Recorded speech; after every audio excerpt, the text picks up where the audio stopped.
session. I want to call it's called to order. Please rise for the Pledge of Allegiance.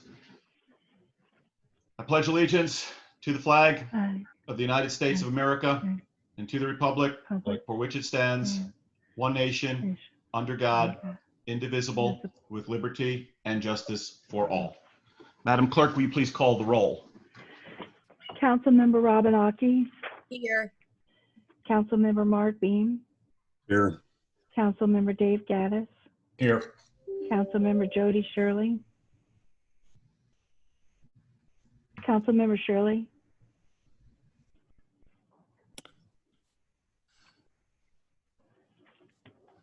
Councilmember Shirley.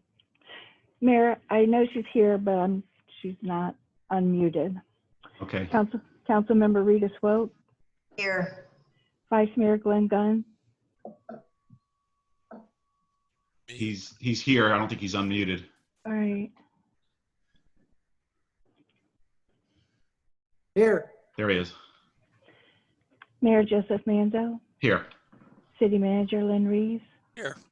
City Attorney Fred Riley. Here. Is Jody Shirley there? Okay. Let's just take a minute and see if we could have it so that she can participate, because if she can't hear us. Right.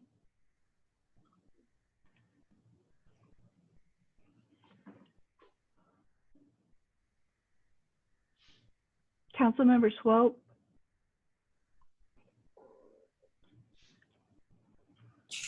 Yes.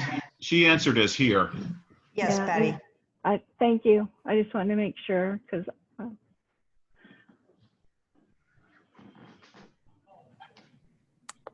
Okay. Mayor, Yes. did you hear Lynn say he's calling Jody? No. Okay. He's so- muted also. It's showing a mute on him. Actually, So the- yeah, he's got the mute button on. Okay. Okay, Patty mutes on that end. Okay, got it. All right. Councilmember Shirley.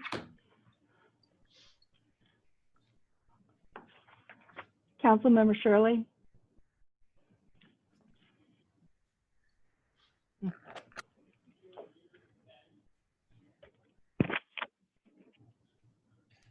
Lynn, I can't hear you.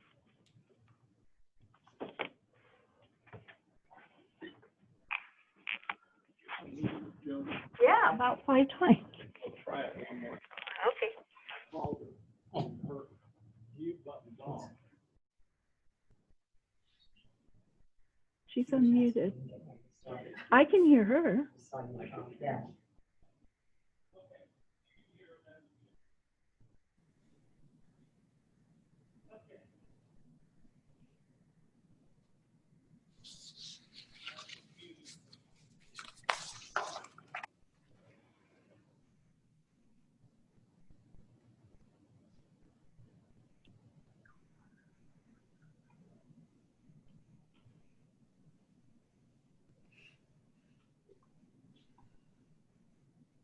Councilmember Shirley.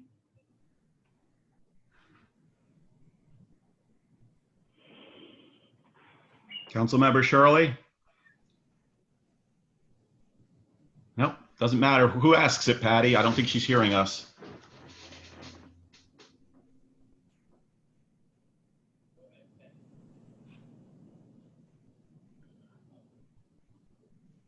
I think Lynn's calling her again.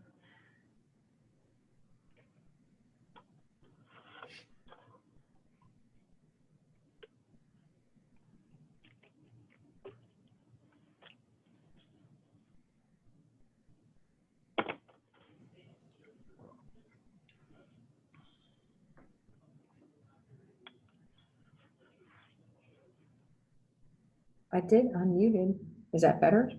I hear Jody. Jody? Can you hear me? Jody? Jody, 1, 2, 3. We can hear Jody. She can't hear us, I don't think. No. And it doesn't say I'm muted.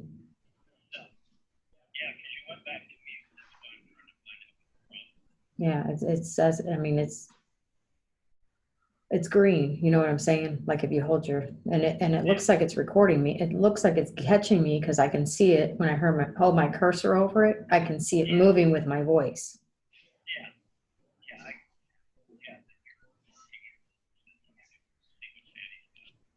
Okay. All right. Thanks.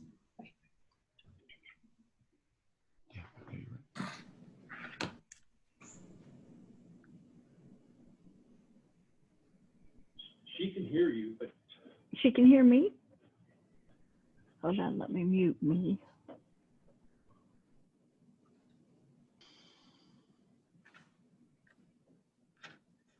It's not me.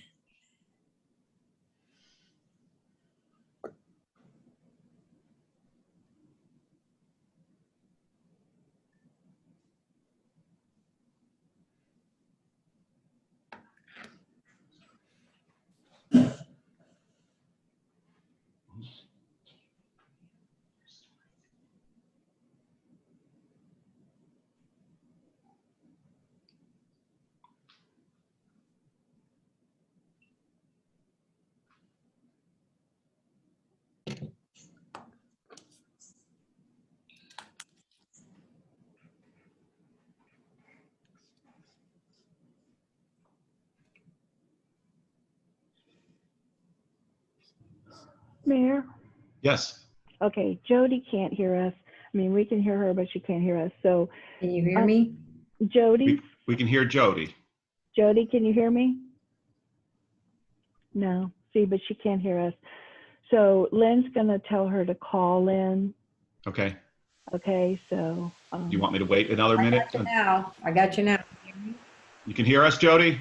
I can hear you. Can you hear me? Yes. Okay. All right. Whatever it is, keep it that way. It's working. Everybody's good, right? We're ready to start. So item number 1 is a discussion with the Pinellas County Sheriff's Office regarding the contract review. Last time we were at council session, we had postponed the approval of the contract because we had a few questions and some issues and concerns expressed by council members. I see Sheriff Gualtieri is with us. I hope you're feeling okay. I read about your situation. I hope you're feeling better. And I guess we'll just turn this over to the council. This is a work session, so it's a little less formal. We'll just kind of go one person at a time and speak with the sheriff. Sure, yeah.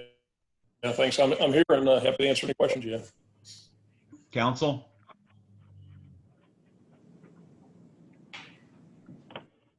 Sheriff, I guess I'll start it. I know there were some citizens that had reached out to me, and some of these issues I don't think are new. We've had issues with people saying, the speeding on Gulf Boulevard, motorcycles, not, I guess, a policy of a no chase policy, but motorcyclists coming through the city at high speed. Of course, we have situations with the easements that has bubbled over into an ordinance now that prohibits shade because the city of Bel Air Shore is trying to keep improper users away from those easements. And most recently, we've had an issue with some protesters, not they themselves doing anything improper, but motorists beeping horns for an hour to an hour and a half on end, hundreds of illegal horn beeps in support of their poster, and just violating state statute and city statute. And I don't see any enforcement on that. So that's kind of what I know of. There may be other stuff. It's not all coming from me, but again, I'm just giving you what some of the information is that has been discussed over the course of the year. Maybe we're asking too much from one sheriff officer. I don't know, but I wanted to bring it up to you. Well, you got a lot there, so I'm not sure exactly where to start unpacking it, but I'll go with what comes to mind. I can tell you that, and the city manager knows, I'm not sure who was on the commission a couple of years ago. I want to be honest with you. There's a little bit of frustration on my part with you all, because I was there 2 years ago, and what was said then by the commission is they're concerned about traffic and the lack of traffic enforcement on Gulf Boulevard. I offered solutions, and I said that we would, and we'd give you off-duty details. You all said you didn't want off-duty details for enhanced enforcement. We gave you the decoy cars. We've made a lot of effort to deal with it. It just seems like that when I hear this, that and then what I heard back from the city manager and back from the commission was, well, some commissioners thought there were traffic problems, but there's really not. And so we want you more in the neighborhoods. So then we go into the neighborhoods. And well, now we're in the neighborhoods too much. And now we're not enough on Gulf Boulevard. I can tell you that we've been tracking it. And, this year alone, the deputies have done over 400 traffic stops on Gulf Boulevard in the city. We are enforcing the traffic laws. As far as the neighborhoods are concerned, you have one deputy for the town. I think it's more than enough. Is the deputy going to be on every street at every moment? No, but the deputies are either on Gulf Boulevard, because that's the main drag, on the causeway, or they're in the neighborhoods. And occasionally they're responding to calls. So when you look at the number of calls and the call volume for the city, which I looked at the statistics for that, and I can tell you that you don't have a high volume of calls. So from January 1st of this year until August 16th, there were 387 calls in Bel Air Beach, and we responded to 53 in Bel Air Shore. And those are everything from minor crimes to assistance to, the gamut of everything. So, I said it before, I'm more than happy to give you options to increase traffic enforcement, but there seems to be a mixed bag within the city, and I get conflicting information because when I offered this 2 years ago, y'all didn't want it. So, you have one deputy if you want it, and the cost-effective option that I offered you was to use an off-duty detail. You can pay for 2 hours a week, 3 hours a week. Saturdays and Sundays were the big deal because of people coming out of Clearwater Beach. I actually did it for a weekend out there where we gave you a deputy for free on an off-duty detail to cover the peak hours. So, tell me what you want, and we'll do it. And as far as the issue that y'all got with Bel Air Shore, that's between you and Bel Air Shore. And I'm not getting involved in, whether you have umbrellas on the beach or you don't. That's not my issue. Right now, we're not enforcing it. Bel Air Shore has told us not to enforce it. It's their ordinance. It's their beach. We're not. Y'all have threatened litigation. That's for you all to work out. As far as the horn beeping thing goes, what I understand is that it's a situation, and I've never heard that it's for an extended period of time, is that it is somebody who is seeing a deputy and honking their horn in support of law enforcement. That's what I've been told. So if that's what you're talking about, and it's going on for hours, never heard that. Going on for hours, probably a different situation, but again, I've never heard that. As far as, other issues, I've heard about this situation in the parking lots. The parking lots belong to Bel Air Shore. They don't belong to Bel Air Beach. We're enforcing in the parking lots. From everything that I've seen, everything I've been told, is that there's not a problem with access to the parking lots. We are enforcing it at the direction of Bel Air Shore, which is theirs. We do enforce, and we have written parking tickets, and I've got stats on parking tickets. We've written 137 parking tickets. But again, is that unless somebody can tell me otherwise, is that it's not a situation where Bel Air Beach residents with permits can't get access. Those lots, according to everything I see and what I'm told, are never full. If they are and people don't have access, then we can look at that. So this is the way I understand the situation. But again, I'm more than happy to work with you as I was when we had this. It seems like the same discussion 2 years ago. And, tell me what you want. But what I don't want to have happen is I don't want to offer solutions. We implement those solutions, and then you come back and say, well, we don't want your solutions. And there's a disagreement about the solution. So that's where I am on it. And if I missed anything in all the items that you laid out, let me know and I'll address them. Sheriff, I do want to address something, and I'm actually surprised hearing from you, which is complete disconnect with what I've had discussions with our city manager and our city attorney regarding this horn honking. They're not honking at a deputy, okay? There's a group of protesters that have been out there since on the corner of 6th and Gulf Boulevard. They have been out since July 22nd. They're out every single day. They have started at 8:30 in the morning. And I have a track of it. And I started tracking it on 8/4, 8:37 a.m. to 10, on 8/5, 8:40 to 10 a.m., 8/6, 8:35 to 10:06. And I'll just go right down the list. Today they were out from 8:58 till 10:05. They're waving a sign, and it's no matter what the sign says. It happens to be supportive of the police, and I support the police, and I think everybody here supports them. I've said publicly what a great job the sheriff does in terms of controlling major crime and with your professionalism. I think your professionalism of your unit is second to none, okay? You're excellent. That has nothing to do with what the message is. I don't care what the message would be. What they're doing is they're violating the state ordinance by beeping, and it's incessant. I taped it and I sent a copy to Fred Riley. In a 3-minute tape, there were 39 honks of a horn. Every one of those violates the state statute, 316.271, 3, and 4, and our city ordinance 22-61. It's the first thing in our noise ordinance. I have seen the deputies out there. I have seen the deputies honk. I have seen the deputies drive by. I'm seeing it because I live 100 yards from not even 100 feet from where this is going on. So they're well aware of what's happening. And if it's not being communicated to you, I'm sorry, but now it is. And this is every single. Well, there's only one deputy. So how often can they be honking unless he's parked in front of them? I mean, they're honking at the protesters. The protesters are holding up a sign that says support blue. They're wearing blue, they're having flags, and they're not violating any law. They have the right to protest on the sidewalk. But in support, people honk their horn. Oh, so people are driving by and people are right. honking horns Unfortunately, it's a residential neighborhood, and it doesn't end. It's not a one-day protest. It's now a 1-month protest with no signs of abating. Well, I don't know that it's a protest. I mean, they're obviously doing what they can lawfully do. I mean, you call it it's not a protest if it's support.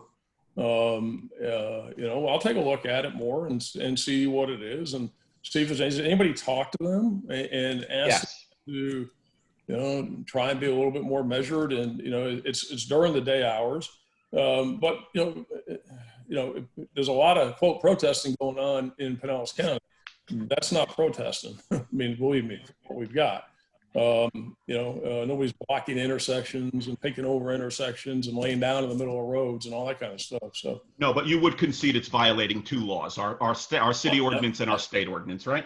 I don't know, but again, we still have to use. I'll look into it. Okay. I will look into it and see, what's going on with it. I'll look into it. I don't. Okay. Not every time anybody honks a horn. I'm not going to run around issuing tickets to people who are going down the road. If you got people out there that are just going about their business and driving down the road, and you got somebody who's out there with a sign, and so what are we going to do tomorrow when everybody's out there honking horns because all the political sign waving? We're going to issue tickets to all of them too? Of course not. So we have to be judicious in this, and we have to use good judgment. I believe it. Let's try and figure out what the exact issue is. See if there's a way that we can get to some sort of a happy medium with it. But it's in the mornings, and so besides you, is there anybody else that you've received information from? Yeah, it's a residential neighborhood. Some people are away right now, but and with the windows being closed in, obviously it's a little softer than what it's going to be come the fall. And by the way, the city manager has been out. He spoke to him, and also the Deputy Doherty, our code enforcement officer, and he was in full uniform when he did it. Right, and they won't. So no, they don't care. I'll look into it. I was not aware that it was for like hours. I can see where that would be. If you're hearing, cars honking, but is the problem the people are honking, or the problem the people that are exercising their free speech rights and putting their signs out? It's the people who are honking because they have no rightful reason to honk a horn, and that's against state law. And I have case law on that, and I know you're an attorney. I'll be happy to send it to you. That actually went to the appellate division in Pinellas. So it's nothing. That's not the issue. You have no First Amendment right to honk horns at 8 o'clock in the morning in support of anything. What are we going to do tomorrow when there's a campaign going on? Tomorrow's one day. This is every day for a month now. It's not. We'll look into it. If it was one off, it wouldn't be a problem. I wouldn't even bring it up. It's law breaking. It's hundreds of law breaking per day. And when you have hundreds of law breaking per day, then everything else slides with it. So when one person gets away with that, then you tell me how you're going to enforce the next guy who's playing his radio too loud, because that's part of our noise ordinance too. How do you do that? You can't do that under state law for traffic. That's been held unconstitutional. So. Right. I would like to speak when it becomes my turn. This is Councilmember Okay, Swope. I saw Robin's hand up first, so I'm going to go Robin Aki first and then Councilmember Swope. Robin? Right. First, thank you so much for coming and speaking with us. On something separate from what the mayor was talking about, my only question is the portion, the 6.5111% that Bel Air Shore pays in this contract. How is that calculated? And my only thing is because of this new umbrella ordinance, and I know you guys aren't enforcing it, but maybe at some point you will, so there'll be more time that you guys will be devoting to that. And I believe one of our last meetings, I don't know if it was Lynn who said he did the math roughly, and it equates to about 45 minutes of a day, that they should get your time. So doesn't that mean the opening and closing? And my whole thing is, I think you guys are doing a great job. I just want to make sure that Bel Air Shore pays their fair share for what they're getting. And I just want to make sure that that's happening. So the cost of the deputy for the upcoming year is $99,500. It's based on a percentage, and I can tell you just by looking at the volume and looking at the amount of calls, again, 88% of the calls that we handled were Bel Air Beach, 12% were Bel Air Shore. There's no traffic other than the parking lots. There's all the stuff that we would ordinarily do, and I'll call it ordinary policing. We're not stopping people and doing field interviews. We're not doing because all this is residential, and we have very few calls. So you're talking about in an 8-month period, we have 53 calls. And when I talk about calls, I'm talking about everything from maybe somebody had something stolen to an assist citizen to a variety of things. I really think from everything I can tell from looking at all the numbers, and I've spent time on this, I wanted to prepare for this meeting just so we can have a good discussion about it. And I think it's proportional. I don't see that they're spending an inordinate amount of time. And your residents are also out on the beach. We do go out on that beach sometimes, and we do patrol out there. But that's what everybody wants as well.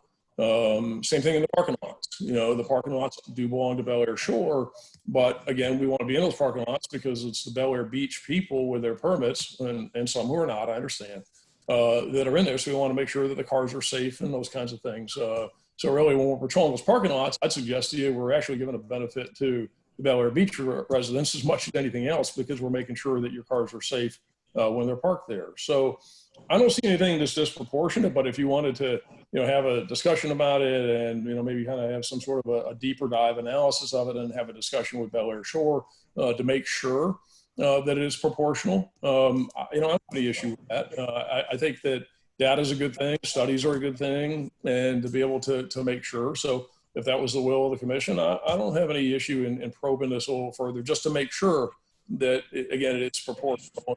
But it's such a small amount. It really is, because what do you have? I think, 64 residences in Bel Air Shore, and it's all residential. So, but I'm willing to do that if that's the will of the commission. We just Councilmember Swope and then Councilmember Gunn. Hi, this is Councilmember Swope. First, I want to just thank you so much. I think your officers are amazing, and you guys do an awesome job. There are a couple things that I wanted to go over. I was reading the contract, and there are several things that I'm concerned that you guys even have to deal with to begin with, because you should be dealing with more major things. One of them is, I'm going to name several.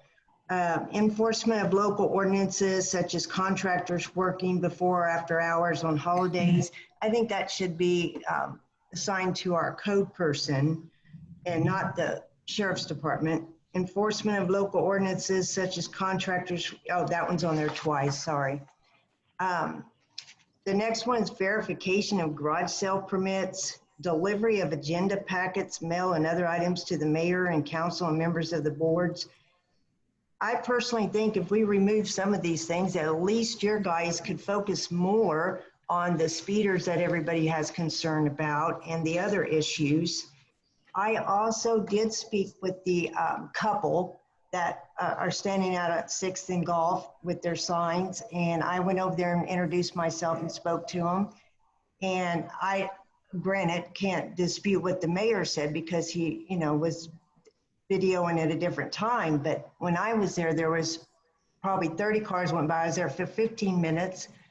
And there was like 5 people that honked. So, I don't know. I don't live that close to it, if that's an annoyance, but I sure would not want to see the sheriff's department focus on pulling over people that are honking when I know you guys have so much more to do.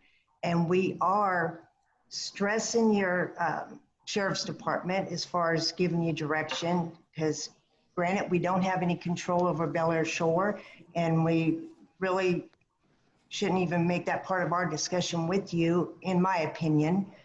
But I just wanted to let you know you're doing a great job, and those other items, I don't quite understand why you're responsible for them to begin with, because I feel like your resources could be valued more in other areas. And thank you again. Well, you're welcome. And I can tell you the history on that because I remember being involved in drafting that contract back in 2006. A lot's changed since 2006, including the makeup of the commission. And the lawyer representing the city. I can tell you that a lot of those things, and I was personally involved in the drafting of that agreement, a lot of those things were in there at the absolute insistence of the lawyer who represented the city at the time. I think another thing that's in there is that the deputies are supposed to make bank deposits. I mean, there's a lot of stuff in there, and I can tell you in all the law enforcement contracts that we have, the only one that has a lot of those, I'll call them ancillary tasks in them, is the Bel Air Beach contract. So I would agree with you wholeheartedly. It's ripe for discussion and to clean it up and to remove some of those things from there. So I would wholeheartedly support that. But again, we're here, at your will. And we agreed to it back then. We got it in there. If this is what you all want, we'll do it. And if you don't want the deputies making bank deposits and you don't want them running commission packets and you don't want them doing, then we'll take all that stuff out.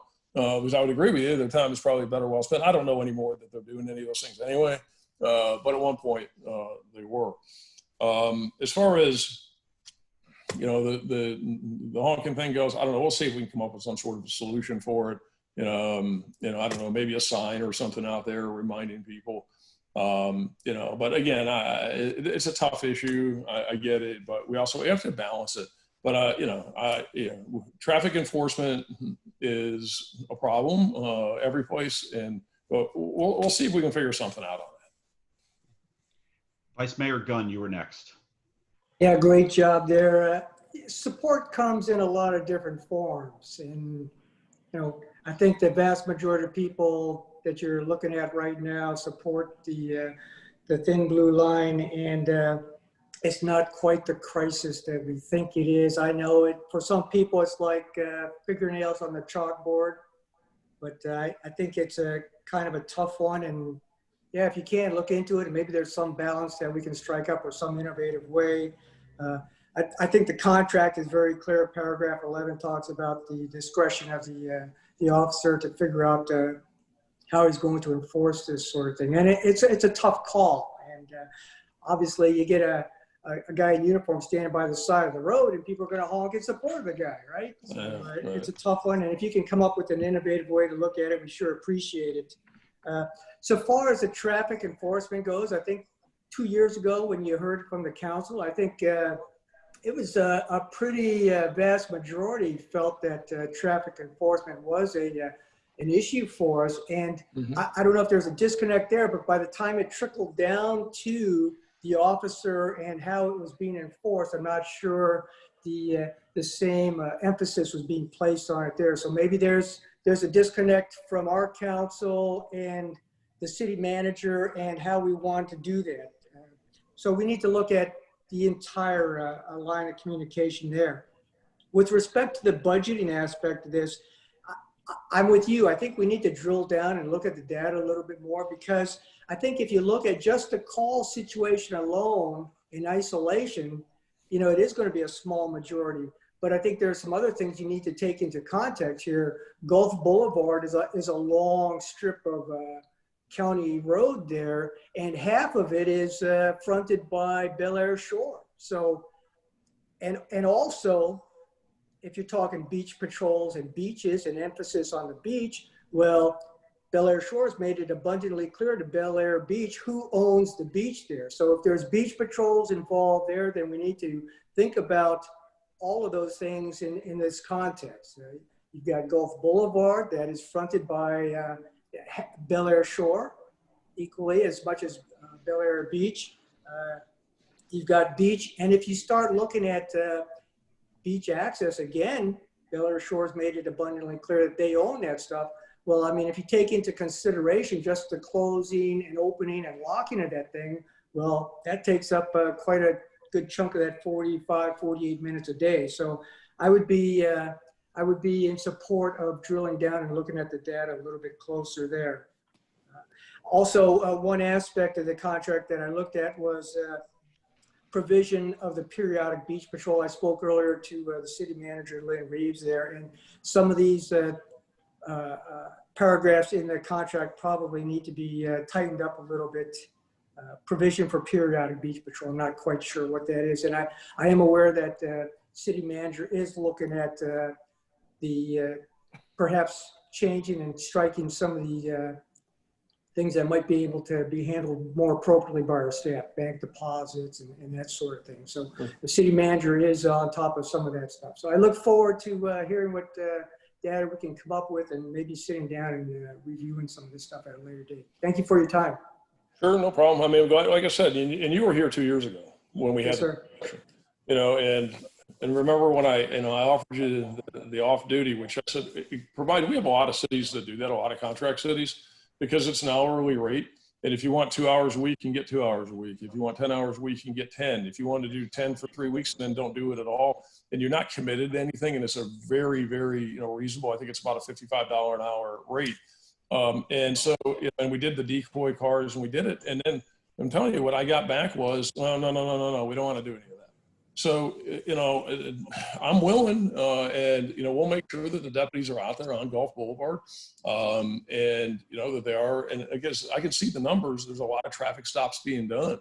But if during some peak hours, you all want to consider that and do an off-duty detail, again, to try it and see if that gives you, what you're looking for, just tell me what you want and I'll work with you. One good aspect of this, I know, is the city manager is looking again at our code enforcement. I mean, we're using one of those off-duty officers to assist us with that. And maybe if we bring some of that back into house, then maybe it's time to reprogram some of that off-duty officer time for patrol. So I'm just tossing that out.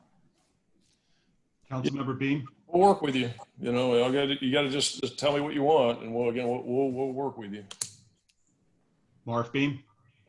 Sheriff Marv, looking back before the sheriff took over, we had 2 officers on duty all the time out here, and they worked 12-hour shifts the last year or so.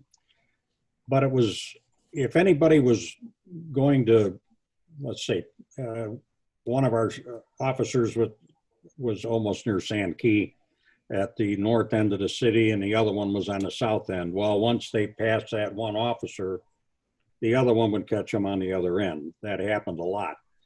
And what I'm finding is even on the bridge, I get passed on the right. This has happened twice in the last 6 months. Now, again, there's no sheriff around. This is what happens. A lot of these incidents happen when nobody's around. And the other thing you find is on Gulf Boulevard, between, say, 12th to 19th, people are in a hurry, and they'll pass you doing 40, 50, 60 miles an hour trying to get down to Clearwater Beach or wherever they're going. So, again, they're isolated incidences. I don't know how the heck you can do it, but maybe, again, this is what we have to do as a city, is consider off-duty police officer. They help us out during certain times. Yeah, but if I heard you right too, I mean, with all due respect, you said twice in 6 months. I mean, on the passing, I don't, okay, I hear you, but twice in 6 months is not, it's happening, 5 times a day. So, as far as before, when you had 2 officers, of course, under state law, you are required, if you're a municipality of any type, to have at least 2 officers on duty at any time. So you were required by law to have 2. So because you contract with the sheriff's office, and we have, in the south part of the county alone, probably at least 100, is that what you're getting is you pay for 1. But I'm telling you as well, and I hear it and see it, is that there's other deputies that work in other areas that are passing through the city, that go into the city. So when you get a call that comes out in Bel Air Beach, and it requires a 2-deputy response, you get somebody else that goes to back them up. You're not paying for that. So you do get the whole, full, if you will, force and effect of the sheriff's office. You're getting a lot that you're not paying for. And so that's a good thing. It's part of the economies of scale. It's one of the reasons why this works. But if you feel like that you're not getting that presence, I really think that the answer to this, and try it. I mean, what do we got to lose? And this is why I offered 2 years ago. We did it for this one weekend, and then it was, no, we don't want to do it. So, okay. So, if you want to see where you've got, say you want 2 deputies out there from 3 to 7 on Monday, Wednesdays, and Fridays for 2 weeks and try it out, and you'll see a lot of presence out there.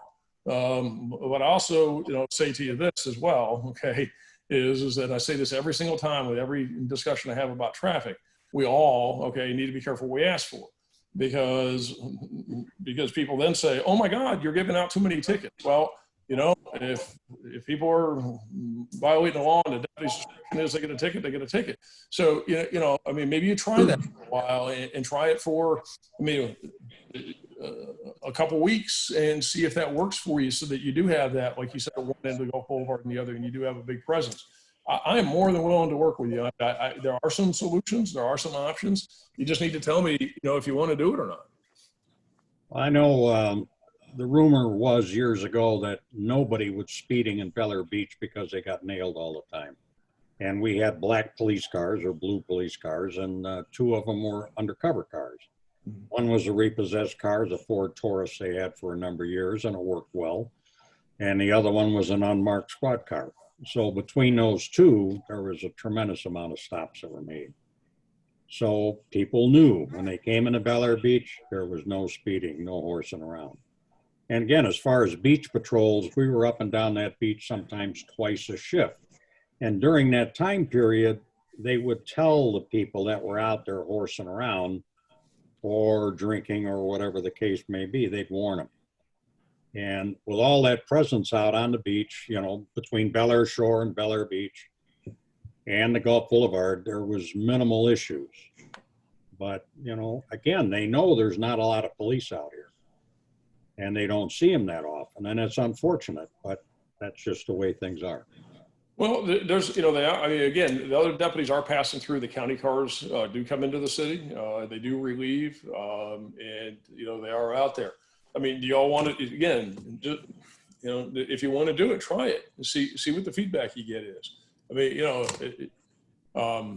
you're talking about, you could do a pretty good sample. It'll probably cost you $1,000. I mean, and I'll offer it again, as I did last time, if you want to try it. I mean, I'll even offer it for a week at no cost, and we'll put a deputy out there during some peak times, and do some traffic enforcement so you can see what it looks like. Remember, we did this before, but I did it at no cost. I'll offer it to you again. If you all want to try it for a week or even 2 weeks or something, I'll put it in place, and then you can decide if it's something that you think is appropriate for the city. Okay. Vice Mayor Gunn, I have you next, but before I go to you, I just want to make sure Dave Gaddis hasn't spoken. I just want to make sure he has nothing to say, because we'll go through the first round and then we'll come around for the second round. Sure. First off, I'd like to thank you for always being here and listening to what we have to say. I know it can be frustrating at times, and it is for us also. As far as dealing with Bel Air Beach, I think many times we get sidetracked with little fringe aggravations and don't necessarily focus on the big picture, which to me that's the bridge, Gulf Boulevard, and then feeder streets. Those are the main places where things happen, where you're going to see issues. Of course, we've got the beach also, but even that's not, in my opinion, not near the problem. I would be more than happy to entertain the trial just to see what happens. And I certainly appreciate you making that offer to us. I can't speak alone, but I think it's something that we will discuss after this meeting, and try to maybe focus our attentions on what's most important for the city and not just these little aggravations. Other than that, I hope you're feeling well, and I appreciate you attending this meeting. Thank you. Vice Mayor. Can I say something? This is Jody. I've had Oh, my I'm hand. sorry, Jody. I'm sorry. I don't see you, and out of sight, out of mind. My apologies. Jody Shirley and then Glenn Gunn. Do you not, you must not see where the hand raise is, where we're supposed No, to do? I don't see any of that. I think only the host sees that. That would be Patty. I'm just a participant myself. They don't even have my Okay, picture all here right, again. well, So Okay, well, again, thank you for participating in our meeting and everything that the Sheriff's Department does for our city. I've been, pretty pleased with the service we get. I am going to just echo a few things, which I brought it up in our last meeting, that some of this directed control, carrying our deposits to the bank, things like that is just, I don't see that as something that should be included in this contract. And I think we're all in agreement that that should get those sorts of things, garage sale permits, things like that. There's no need for the sheriff to be involved with that. And we'll clean up the contract for those items. I would ask that the Sheriff's Department look at reviewing the budget and how Bel Air Shores and Bel Air Beaches contracts fit together, and are we being billed appropriately? I would ask that we take a look at that. As far as the traffic goes, it is a hot button, and it still is when we have holiday traffic. And I think that that's a lot of what you heard in the past was the holiday traffic coming from Clearwater Beach is a problem. We get bottlenecked. There's all kinds of issues. And we have done some things with the county with controlling that traffic light a little better, putting some arrows, keeping traffic moving, things like that. So that's helped, which may be why you haven't heard a lot of it. But I do think we still need to talk about bringing in an additional officer on the holiday weekends when we're, again, approaching Labor Day weekend. I think it could be, an ugly weekend, and we'll have traffic issues, and that might be a time for us to start thinking about it again. And I don't know why we didn't continue with that, because I think we were all pleased with having an extra deputy on the street. I think my only concern I have with services from the Sheriff's Department is really the lack, not seeing the presence. And when I start looking at some of the medial things we have you all doing, that if we free up some time, I think that we'll see more presence on the streets and that sort of thing. I used to see him every morning when I left my house on Gulf Boulevard. I don't see him. I don't see the sheriff. I don't see them driving. I don't see the deputies driving down our streets like we used to as much. And I think there's just, there's too many things that are bunny trails that they're chasing down and trying to please everyone.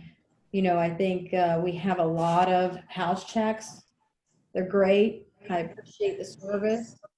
But, when they do a house check, they spend a lot of time. And I think we, as a city, need to revisit how we do those house checks and things. So anyway, I just thank you for your time and for being part of it. Well, you raise a good point. And none of us, right, have mastered being in two places at once. So, Right. That's your point, and it's valid. Is that if we're doing the parking lots and we're doing the house checks, and they do take time, and we're doing them repeatedly, and we're doing these other things, then you're not going to have as much time in the neighborhoods, which means then you got to trade. You're not going to be on Gulf Boulevard. I can tell you though, because we had the captain for the Central District take a look at this. Every one of the cruisers is equipped with GPS, and there's a mobile map. And we can sit there and we can look at and we watch where the deputies are and what they're doing. And I can tell you that they are moving around. They are doing their jobs. And they're not just sitting in one place and sitting there idling and loafing. That's not, because when I heard about this, I want to make sure, that they're doing what they should be doing. And they are. I just think that they're moving around in different places, and they are doing a lot of different things. So Like you said, in some cases, maybe for what some people are looking for, maybe it is a little bit thin. And if we tweak some of that and then perhaps try the enhancements. You mentioned something about, the holidays and the traffic backing up and dealing with that. I can tell you that there's no question that that happens. And there's also no question that it can be dealt with. So during especially the beach reopenings, and I was out there during the height of the safer at home order and the lockdown, and I was out there every day for months myself. And when we reopened Clearwater Beach, we put an extra deputy and deputies in Bel Air Beach, and we manually controlled the intersection at Gulf Boulevard and the Causeway because I told them I don't want traffic backing up. I want to get people out of Clearwater Beach, out of Bel Air Beach, and I want them out of there. So that works when we manually control that intersection. So those are things that with some of this, we can have some communication about, and, we deal with those things, especially, like on Sunday afternoons during the peak time during the summer. That's when it backs up, Saturdays and Sundays afternoons, as people are leaving the beach. Like you said, Labor Day is coming up and these others. So, maybe, part of this is let's just enhance the communication and see what we can do. And I think there's some, workable solutions to get everybody where they want to be. Does anyone else on council have any comment? Glenn Gunn? Yeah, I was just sitting here and it kind of struck me. Obviously, we've got some competing demands. One of the biggest cost drivers in our budget is this law enforcement contract, and yet we want more presence and more coverage. My question is, and it just dawned on me, is there some regulatory or policy requirement that the officer patrolling, you always have to have a active on-duty officer? Well, you have to have, a law enforcement officer in the city. So I'm not sure I'm following the question. So yeah, here's my point. My point is your off-duty officers come at a rate of a half of a on-duty officer. So, if we went to some creative scheduling where we use off-duty officers more than an on-duty officer, that would free up an on-duty officer for you and drive down. You can't do that because, there are problems with that. There's issues and there's union contracts and all kinds of different things. And that's my question. So I guess I'm throwing it to you because you're the expert in that realm. Is there some creative solution? Obviously, we're not dealing with the hood here, and you don't have to have SWAT trained people patrolling Bel Air Beach. So could you spend 12 hours or one shift with an off-duty guy versus an on-duty guy? No, it has to be on duty. You have to have that law enforcement, for the calls and for that. The only thing that we can use off duty, and it's really, off duty, we call it secondary employment or off duty, is the only thing that we can really lawfully use that for is for traffic enforcement. We can't use them to take calls. We can't use them to do the other things that are the responsibilities of a law enforcement officer, but we can use them for traffic enforcement. So that was my question. And we can use them for traffic. Question asked, question answered. I got it. Yeah. And I think that's the answer because, if especially it depends how much you want to use it. And I don't suggest that certainly you don't need it in the middle of the night. And you don't need it 7 days a week. And if you come up with some type of a rotation, because if you're satisfied with the one person who's there for, let's say, from 2 to 7 working traffic, well, when that person's 2 to 7 working traffic, the deputy who's assigned there under the contract could be spending more time back in the neighborhoods and doing other things. Right. So, they don't both need to be sitting on Gulf Boulevard, and they could, depending upon, what the need is. But I think that, having somebody to deal a little bit more with some of the traffic issues would also free the deputy up to have a presence more in, the neighborhoods or some of the other things you're looking for. At this point, if there's no other council comments, I'm going to ask, first let me ask council. This is a work session. We normally have opened up the floor to any questions from citizens. I know there were some citizens that said they wanted the opportunity to speak with the sheriff. I don't know if anyone is actually there or not. Patty is the host on this, but I would like to ask the council first if it's okay to open it up to the floor, if there's any citizens that have any questions, and if that answer is yes, then I'd like Patty to see if there's anyone here. So first, do we have any objection? I have a thumbs up from Robin. Any objections? It's thumbs up. Okay, so it's open. Patty, is there anyone out there who wishes to speak with Sheriff Gualtieri? We have attendees, but, oh, one second. Okay, Mayor, can you hear me? I can hear you, yes. Okay, we have attendees, but we don't have any raised hands. Okay. Everybody said they wanted to speak to the sheriff. We got him here, and under very difficult conditions for the sheriff. And I appreciate you coming out, Sheriff Gualtieri. Thank you. So Mayor, I want to just note, because I want to make sure we're leaving this and I have an understanding as to where we are, is that I will have our fiscal director who manages the contracts as well, work with the city manager and work with Bel Air Shore. We'll do an analysis. I would suggest, and it's up to you, I mean, we're in August now. Of course, the contract expires on September 30th. I would suggest that, so we can look at a lot of data, we can look at this and explore it, that you all consider signing the contract for this year, and then we come back and spend some time making sure we've got this right, as opposed to trying to rush that analysis. That would be my recommendation, but we will work to do that analysis. And then I'm going to wait to hear back from you all on whether you want to take me up on the offer for, let's say, a 2-week trial period for the off-duty deputy to do that traffic detail and the traffic enforcement, and we would come up with a schedule. So I haven't heard, yes, please do it. So I'm going to wait to hear back from you all if you want me to do it. Sheriff, just let me just cut in 1 second. We cannot give you, as a council, this is a work session, so we can't understand anything. So we'll have to give you that come September 9th. That's fine. And I'm just recapping because I just want to make sure we're all on the same page. I think it's just important that, we make sure we are. And I'm going to see what we can do, see if we can come up with some sort of a solution on the noise honking. So I just want to, as far as takeaways, that I'm taking away, we all have the same expectations. So if there's anything different, let me know. Otherwise, we'll use that as a plan, and I'll wait to hear back from you. Great, thank you. Okay, anyone else? Thank you, Sheriff, and get well. I hope you feel better. Okay. Thank you. Appreciate it. Thanks. Thank you. Take care. Okay. Good night.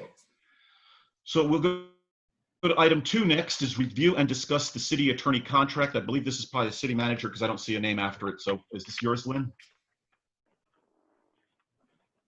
There's no name of a council member.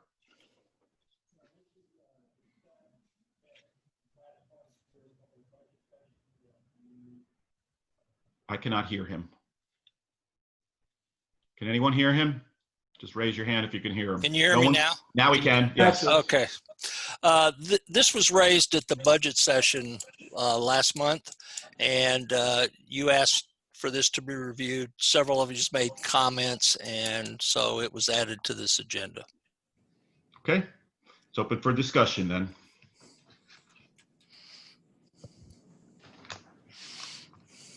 I believe we just wanted to review this as with all the contracts, because that was one of the things we had talked about when we were all elected, that we would review contracts annually. I'm not certain. I mean, I haven't really, I have to tell you, I was out of town, received all this information, and really just got it this afternoon to sit down for this meeting. So, I think it's important for us all to take a look at every contract we have signed annually, make sure that we don't find things such as directed patrols for taking our deposit slips, things like that, that we can kind of cut out of services or sharpen our pencil a little bit on services. I think my only concern with this contract is, and not this contract, but with legal services, is that we're using our attorney far too much. There's too many, in my opinion, phone conversations with the city attorney, or requests for research on information, and things that, in my opinion, maybe don't need to go to the attorney right away. Maybe we could sort through some of these things on our own without spending a fortune on legal fees. I think that everyone needs to be mindful that when we pick up the phone and talk to the attorney or send him an email that the clock's ticking. I think we need to tighten down on maybe just having that go through Lynn Reeves would be my suggestion. But I'm just opening up the floor. So with some ideas and thoughts, I think it's important to discuss it. Our bills are high for how little business we're getting done. I see Dave Gaddis's hands and then Glenn Gunn. Then, okay, it's Dave. Let me just do, I have Dave Gaddis, Glenn Gunn, and Marv Beam. Okay, so that's the three next. And Dave, you're muted. Now you're open. Okay. Okay. First, I would like to commend Mr. Riley for reaching out, at least to me. I'm assuming he's reached out to each and every one of you whenever he first found out that we had concerns about his services. We had a lengthy conversation. I was not billed, or the city was not billed for that conversation, as I'm assuming that the rest of you were treated the same way. We discussed my concerns, and obviously the bill, the cost of his services were one of my primary concerns, but also the way that his opinion is given to us in such a way that many times it's only an explanation that another attorney would understand. So he said that he would work on that and try to speak to us in more of layman's terms, so we would better understand exactly what it was he was talking about, and also to be a little more opinionated other than just giving us his research. Another issue that I have right now is I personally have issues with the way that this contract is written, and that is specifically that the mayor has a privilege that the rest of us doesn't. And so basically, if we were all given the same privilege that the mayor has to just pick up the phone and start the clock running on our billing with every issue that came to mind, that this city would probably go broke. So my question to everyone on the council is, should the mayor be able to spend money with the attorney at will, or is this something that should only be filtered through the city manager? Glenn Gunn and Marv Beam. I'll back up some of that. I think the issues we've seen, and the city manager kind of went through and reviewed the contracts, and this was the only contract that came up and said, oh, maybe we ought to take a look at this. And I don't think we're at any possible stage where we want to put it back on the street for RFP or whatever, but obviously there have been some rough spots with deadlines, with rework, and cost containment. So with that in mind, I'll also underscore what Dave Gaddis just went through. And I've been thinking about it a lot, and I took a very good look at that paragraph 3, which was changed at some point, and we all jumped on the bandwagon and signed for it at the time. But now sitting back and looking at it through better lenses, it doesn't make a lot of sense. And I think there's a lot of disconnects there. I've gone back, I looked at the charter and the ordinances, and what I see is when I look at section 4.06, the city attorney, it specifically states that he shall advise the city council and the city manager. I look at section 2.045, powers of the city shall be vested in the city council. I look at section 3.02, the city manager shall have the authority to execute all contracts. I look at the finance article, the city manager may authorize expenditures. And I look at the authorities and of the city attorney. And basically, he shall advise the city manager, the city clerk, and there's a disconnect here between the authority of you can't serve several masters. And I think the city manager needs to be the focal point of this. Part of the disconnect is the city manager is the only person who is authorized to obligate city finances and to obligate money and execute the contracts. That's not vested in anybody else. The council can do that, but they do it through the city manager, and the city manager works through the council. I agree that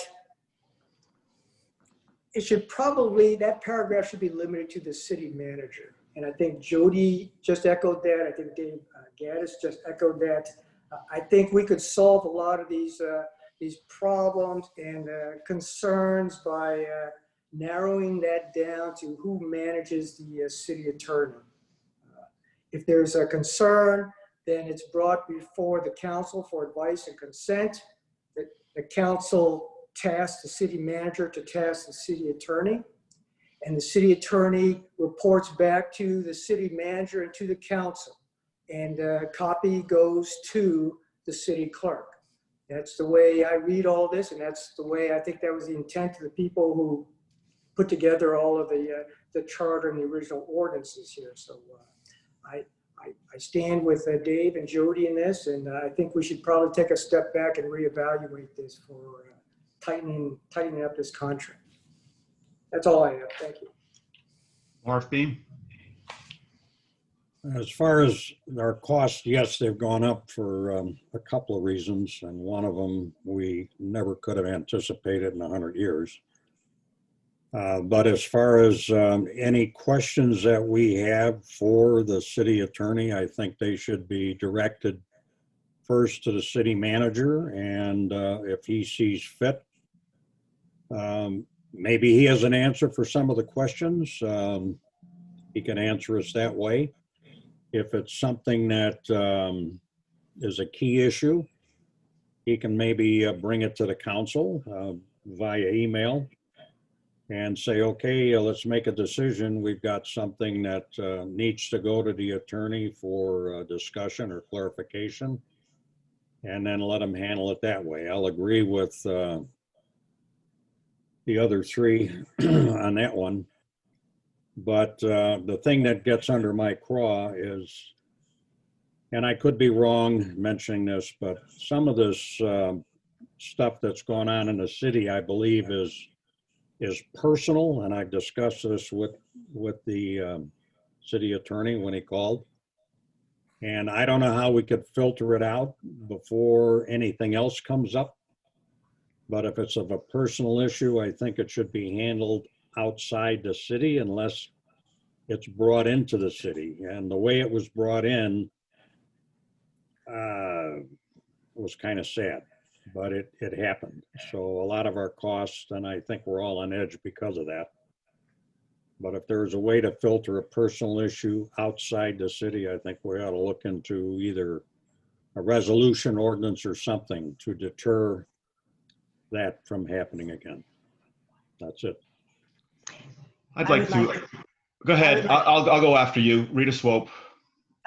I just want to make sure that I go ahead and echo Councilmember Shirley Gaddis-Gunn and Mark Beam's comments as well. I really do feel like we need to review, especially number 3, and then review the whole thing as well. But number 3, we do need to, in my opinion, go through the city manager with all of our concerns and see if he can handle them.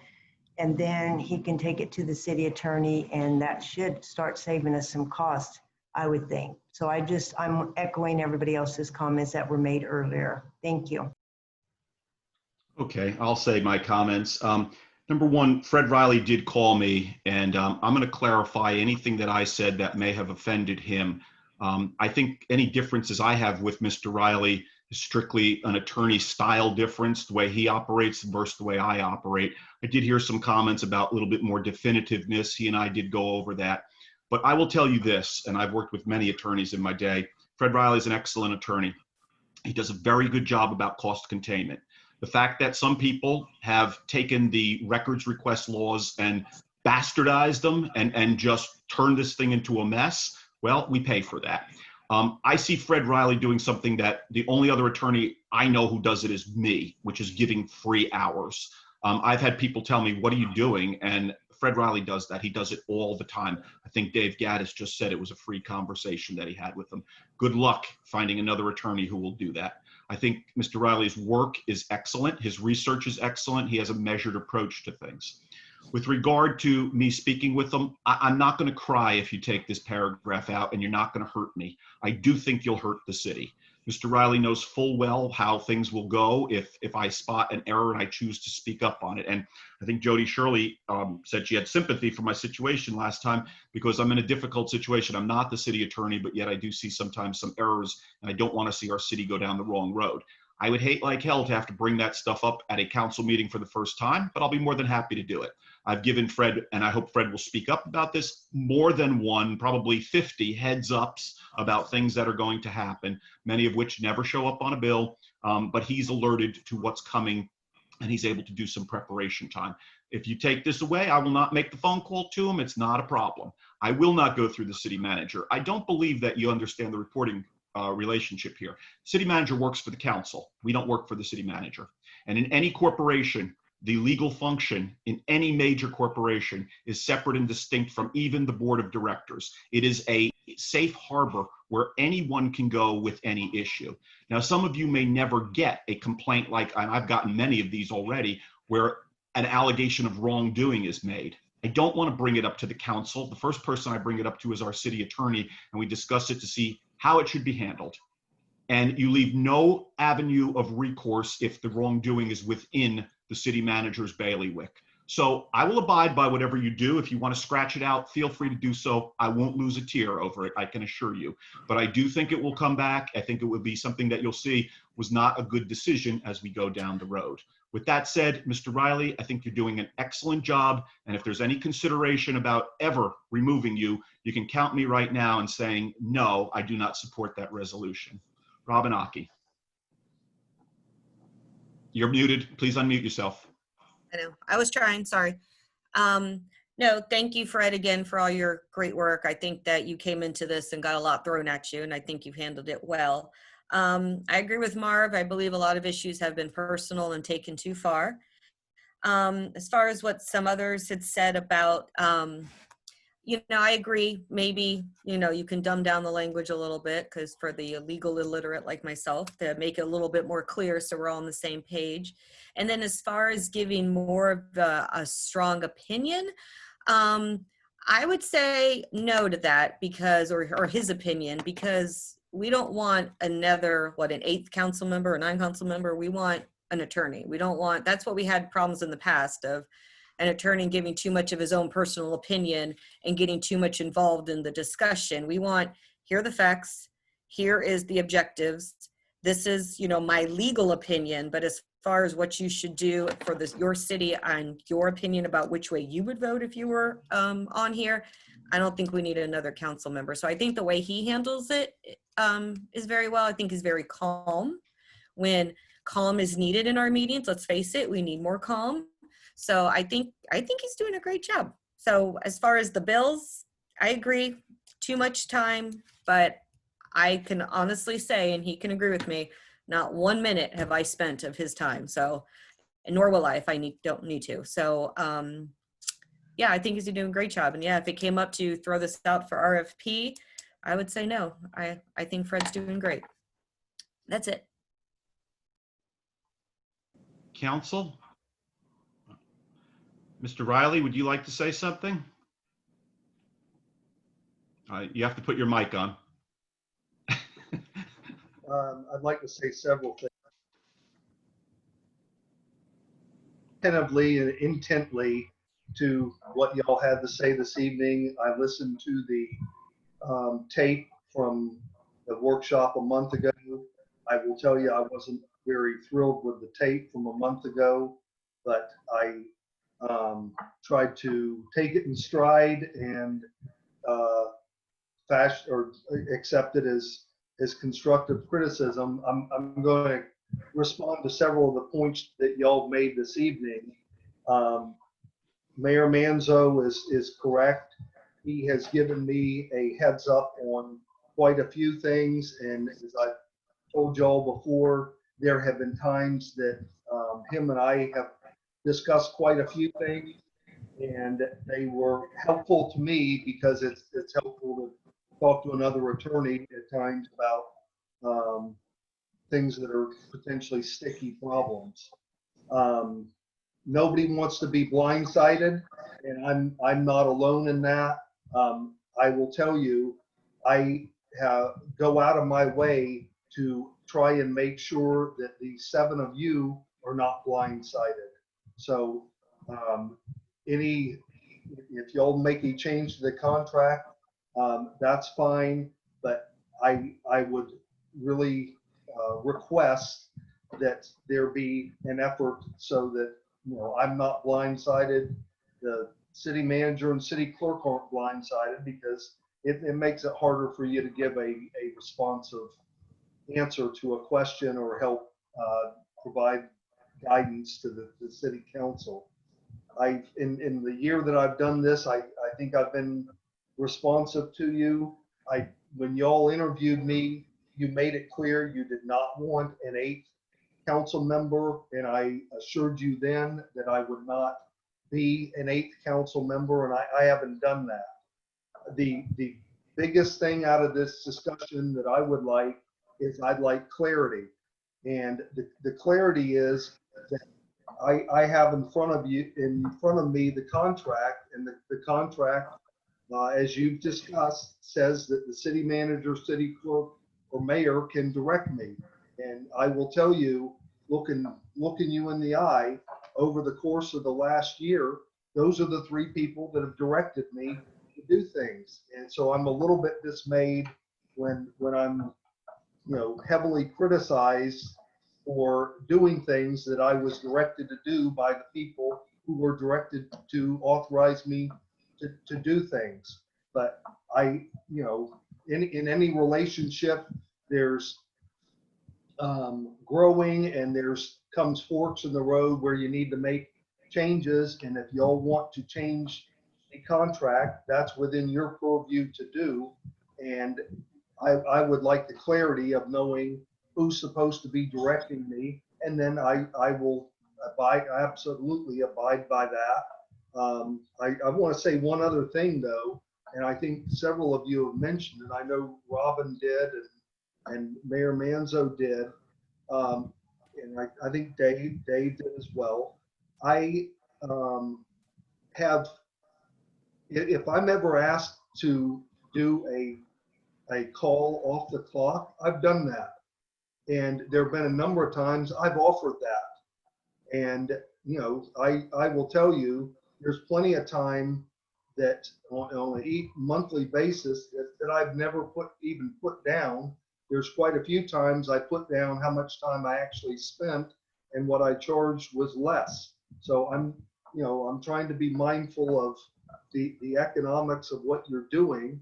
And will tell you, if there's a time where you want me to do an off the clock call, my feelings aren't going to be hurt. And if it takes 2 hours, at some point I'll say, hey, we've been on the phone 2 hours, but that rarely has happened. But I'm receptive to hear accommodating that if there's a basis for doing it. And the basis is one of you simply asked me to do it. So I would like to get the clarity that you've discussed and have y'all decide on how to proceed in the future and take it from there. And I'll certainly respond to any questions that you may have. Lane Gunn. I think part of the issue is some of the direction has been given in a vacuum, okay? Again, if you go back and you look at all the references, the city attorney perform such other professional duties as may be required by law or by the council. Okay, so the point and the issue is the council works through the executive, which is the city manager. So if there's an issue, it should have the visibility of the entire council, not something going on where you're getting direction on an issue that's taking place somewhere behind the curtain. And then the first time we hear about it is in the billing process, or some resolution comes about, or there's some inflammatory comment made at a council session. So I think if you go back and you review all of these references and connect the dots and wire it all together, it's the city manager and it's the council. The council should have visibility for all advice and consent on this thing, and they work through the city manager to direct how it's supposed to be done. And the city manager is the person who executes the contracts. And as far as I know, you're working on a contract or an agreement or whatever you might call it, and the city manager is the only person who can obligate city funds. And the way that's done is through the city manager. And ergo, if somebody is tasking you with a project that can result in billable hours, then they are obligating city finances and city funds. And the only person who can legally do that is the city manager and or the council. So it seems pretty clear to me that we need to wire this thing together and eliminate these disconnects. Marv, I got you next. I just want to say something to that point. If you're going to do that, then you should scratch out city clerk too, because has zero authority and makes plenty of requests. In fact, before I ever started here, I heard citizen complaints of ongoing repetitive requests of the city attorney, former city attorney, by the city clerk. So you might as well just scratch that out, and then it can be the city council and the city manager. And again, I totally disagree that you have to go through the city manager. The city council can direct the attorney. It is I believe it's a chartered position. So I don't think we have to go through anyone. You want to take me out? Again, I've said, I'm not going to say it again. I'll be more than happy to do that. Mr. Riley, I'm sorry if you get blindsided, but that's the council's doing and not my own. I tried, okay? So it'll be what it is, okay? I mean, I don't always have to speak up, so, and I may choose not to do that. So let's go to, we have Marv Bim. I'm sorry? Yeah, I have three. Councilmember Shirley had her hand up first. Okay, all right, well, Marv, when I was speaking, I had that. All right, so let's go. Councilmember Shirley, Marv Beam, Dave Gaddis, back to Glenn Gunn. I don't think Marv's had an opportunity to speak, so please. No, I didn't think so either, but I have, Jody. I went to first. Go ahead. Okay, I'm trying to be polite. Go ahead, Okay. Jody. Yeah, Fred, I don't want you to take this as that we're attacking you. I think that we all have just recognized that there's potential problem here. It's not necessarily your problem. I think it's the city issue, and we need to get control of it. I think that there's, and maybe they are personal attacks and justified, all the correspondence back and forth, but there just appears to be a lot of correspondence and time spent on records requests and things that are not productive. I get it. When they're requested, we have to handle them.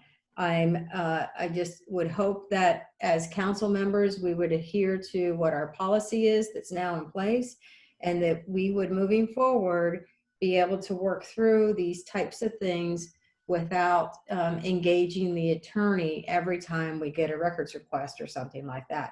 I agree, city clerk probably doesn't need to have direct contact with the attorney as much as she has either. I've had some emails that I've sent to city manager and city clerk, and I saw that it somehow got forwarded to the city attorney, and it was about beach cleanup that had no need for legal response. I don't understand why my name appeared on a legal bill, because that should have never been forwarded to Fred Riley. It had no legal question in it at all. It's just clearly beach cleanup. I don't understand that, how that came about. But to give you some example, I mean, that's just one of those things where I'm not sure if Lynn did it or if Patty did it, but I think that everyone needs to be mindful of the fact that, we're paying Mr. Riley to do a job. And if we contact him, he needs to be paid. And so therefore, there's no need to have these big legal bills for such minor issues. And I would just hope that everyone would be aware of that and just pay attention as council members, as staff, and be mindful of his time. We're not his only client as well. So, in reviewing the contract, those are my only key points for reviewing. It's not that I want to change attorneys or anything like that, Mr. Riley. I think you're doing a great job. There are always going to be growing pains. I don't care if it's you or some big firm. We're going to have those same growing pains. And it's going to take a year or so before we get to know you and you get to know us. So, I completely support keeping your contract in place. We just need to tweak and make sure that we're being efficient with the city's money. Sorry, go ahead, Marv. Thank you. No, it was Dave Gaddis next, then Marv Beam. Dave Gaddis. I will also echo that we're not picking on our attorney at all. It's more of we're just trying to get control of the spending and also just make sure that there is some openness, as Glenn stated, no vacuum. Also, as far as everyone on this council, I don't understand why anyone would have a problem going directly to the city attorney with a concern. The city manager with a concern. If that's the case, well, then that's a personal issue that those two need to work out. It seems to me the only way that we'll be able to filter this spending and also bring the rest of the council into the fold at the next meeting. Beyond that, I'm happy with your services, and I don't want you to feel like we're picking on you. And also, I will say one more time that I do appreciate your legal opinion, not your personal opinion, and I appreciate it. Okay, Marv. I think this council has to realize, I think we've done more than other councils, so that naturally brings up more questions for the attorney to answer, which has happened. He's doing, I think, the best job and exactly what we wanted. We did want an 8th council member. And there's so many things, if we think back over the last 2 years of what we brought up and what's been done this past year when he's been here, things that just had to be done, from laws changes, signages, and everything else. And there's not much we can do about some of the costs. The only reason I brought up we should go to the city manager, if there's something he knows about that can kind of eliminate some costs, well, then why not discuss it with him first before it goes any farther? Mayor, I have to bring this up. I thank you very much for sticking your legal sense into things, because I know for a fact it saved us some money and gave us a heads up a few times. I'd hate for you not to do that. I don't think the council really is intending for you to, but there's got to be some, I don't know, clarity or a better way of letting everybody know what's going on, I guess. I don't know how we can do it, but to feel that our expenses are justified totally. The only expenses I think we've had that are out of hand are the personal ones. And we all know what those are. So if we didn't have that, I don't think we'd be sitting here today discussing it. But Fred, as far as what you've done, I appreciate what you've done, your candidness, your talking to me, and your clarity on law. You put it right in front of us, and this is what the deal is, and this is how we work around it. Thank you. Thank you, Marv. Glenn Gunn. I will not and wouldn't dispute that the city clerk is one of those up for review for possibly striking from this thing. I think we need to step back and see who should be the proper chain there. And I think what we're going to come up with is the city manager and the city council. And in most cases, the council is going to work through the city manager, but that does not negate the possibility that at a council meeting, the city council comes up with a consensus and tasks the city manager or tasks the city attorney to deliver some results for us or to research something. The city clerk, I believe, can be more assertive. She should be the master of her craft. And I think there's a lot of things that our city clerk has a lot of experience and knowledge on, but I think we have a tendency to just send the email or forward it to the city attorney for a second opinion or whatever, when our city clerk and our city manager have the experience and the knowledge and the background to say, no, this is the way it should be done. And I think we need to rely on their expertise some more. And I don't think there should be this, hey, the first thing we should do is copy the city attorney on this, because I don't think that's necessary. Be the master of your craft, and let's do that sort of thing. With respect to the mayor, he has an expertise that has served us well. And all we're saying is requesting to bring it up to the council so that there's entire visibility and advice and consent on these issues.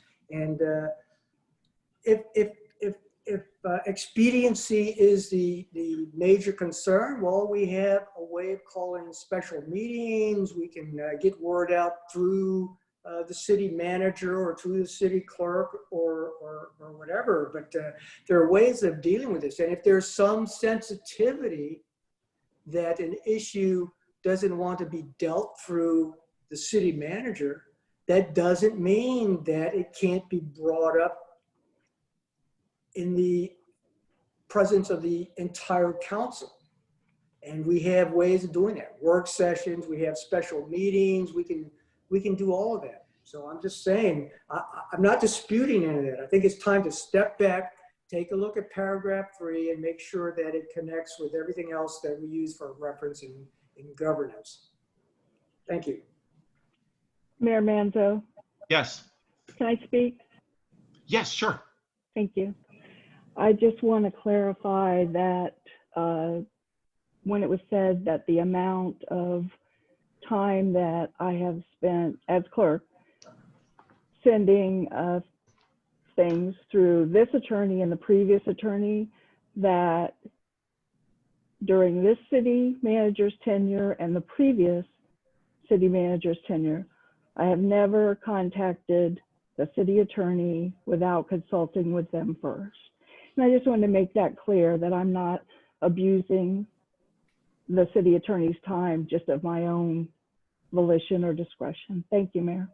Okay, and no one said you abused it. That it just said it was being done. Do we?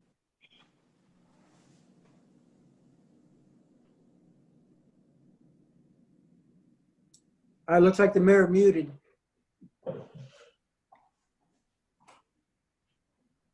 Can anyone?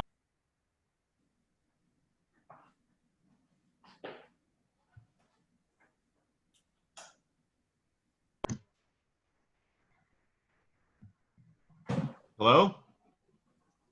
You hear me? Okay, yeah, it got muted by the host. I don't know, we have a bad storm. Maybe it blinked or something.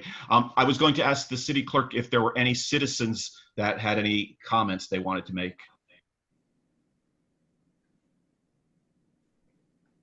She's on mute also.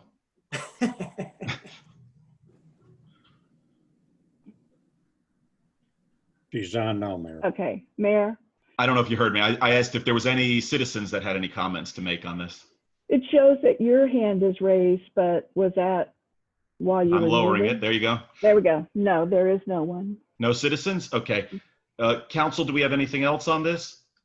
I will say something to what Glenn Gunn just said. I'm not against bringing stuff up to the council. There's just some situations that it's not appropriate. I don't know what we can do if I can't speak directly to again, you can vote on that. It puts me in a bind sometimes. Unfortunately, even though I'm just one of the 7 council members, I'm the mayor, and people call the mayor. I think we heard a council member say they got 3 calls. I got 3 calls in one day. And that's what happens, and that goes with the territory. But when people complain, they complain to me. And sometimes those complaints can be about the city manager or other people within our city. And I found sometimes that they were some bad complaints that were unfounded, and I worked that out with the city attorney without even having to make it public and going through the embarrassment. I think sometimes people were saying stuff maybe just to get at the city manager, and we were able to filter that out. In the future, I won't do that. I'm obviously going to bring it to the council if you change it, but it will be public then. And it'll be embarrassing. And it's not me who's making the accusations, it's people in the city. So, I don't know what's going to happen down the road, but everything can come through the council. And yes, I know how to call an emergency session if we really need it. But sometimes things don't lend itself to going public first. And that's why the circuit breaker here. I don't sit and discuss baseball games with Fred Riley. I discuss stuff that's necessary and try and head off problems. And if Fred thinks I'm abusing it, let me know. But I kind of take a little personally some of the comments and that I'm wasting in any way the city's money. That's absolutely false. I'm trying to actually save the city money in doing what I'm doing. So, but if the council doesn't want it, I won't do it. Again, I don't really have to say anything if I don't want to legally. I'm not obligated to. I just happen to notice things sometimes. So. Anybody else on this topic? Okay. Then I want to introduce number 3, which is to discuss the marina rental rates. And we have a presentation by one of our residents, Bill Lusk. Bill had asked, Fred Riley, did you have a question? Yeah, I have 2 questions. One is, how long do you want me to stay? And I think I talked to Lynn. These were the first 2 things I was going to stay for. And if you need me to stay the rest of the time, I certainly can. And then the second thing is, I wanted to make one comment about a memo I put together. Yeah, I think that memo is the only thing that I didn't know if that's going to be discussed. It's not on our agenda tonight to discuss, but I want to make sure that if there's any discussion on it, since you authored the memo, that you're here. Okay, well, let me give you, if it's okay, I'll make 1 or 2 comments about the memo, and if y'all don't need me to stay, then I won't. Council, does anybody have a problem if we just go to 2.5 here and just have discussed this memo that the attorney wrote, so we don't keep them waiting around? Everybody's good? Okay, go ahead, Mr. Riley. Okay. After the June, July, and August meeting, I reflected a lot, and I, of my own volition, decided to write a memo. I wrote the memo, and I had long ago read the various rules that you have for your meeting, and there's rules basically broken into 2 categories: the rules for the debate among the council members, and then there are several provisions that relate to discussions with citizens. The one that I primarily wrote the memo on was the debate among the citizens, and that nobody asked me to do that. I want you to be clear about that. That was me looking at what you had, and the conclusion I reached is that you have adequate rules existing that govern your proceedings and your debate. And I think at times, everybody loses sight of stuff that's in the heat of battle. And I wrote the memo as a refresher, and I always want to cite authority. So I went in and cited several things. I included all the provisions that relates to your debating internally and with citizens. And I highlighted several things that I thought would be applicable to you. So that was the purpose of it. And I think if those, the principles that are outlined in those rules were prominent in your thoughts as you debated things. I think you'd have fewer, a little bit less friction, and the meetings would go better. And that was the purpose of me writing that. So I'll answer any questions if you have any. Oh, one more comment. One of the things that's in there is that the city attorney isn't supposed to jump in and interject himself into the debate unless he's asked. So at times, I have felt like over the course of the last year, y'all may at times want me to referee the wrestling match, and I'm not really supposed to be doing that. My job's to respond when y'all want me to. So I've tried to adhere by that, and I'm trying to follow the rules too. So that's all I wanted to say. Mr. Riley, thank you for the memo. I'm glad you wrote it. I routinely review the city ordinances and charter because I have to host these meetings.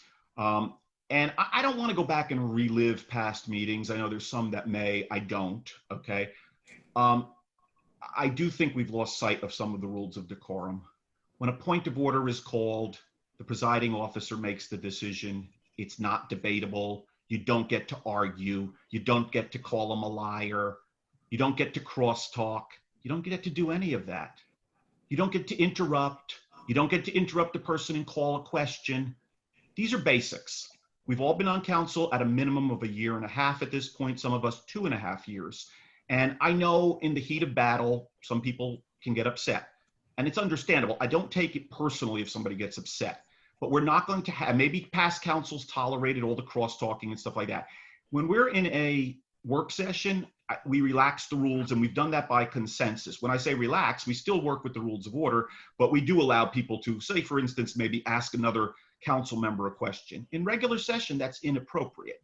What's certainly inappropriate under any session is when a person has the floor to interrupt them.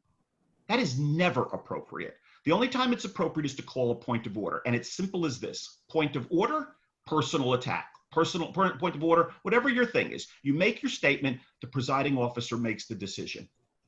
I have the option of bringing that decision out to the council if I so choose. And that's it. You don't get to debate it.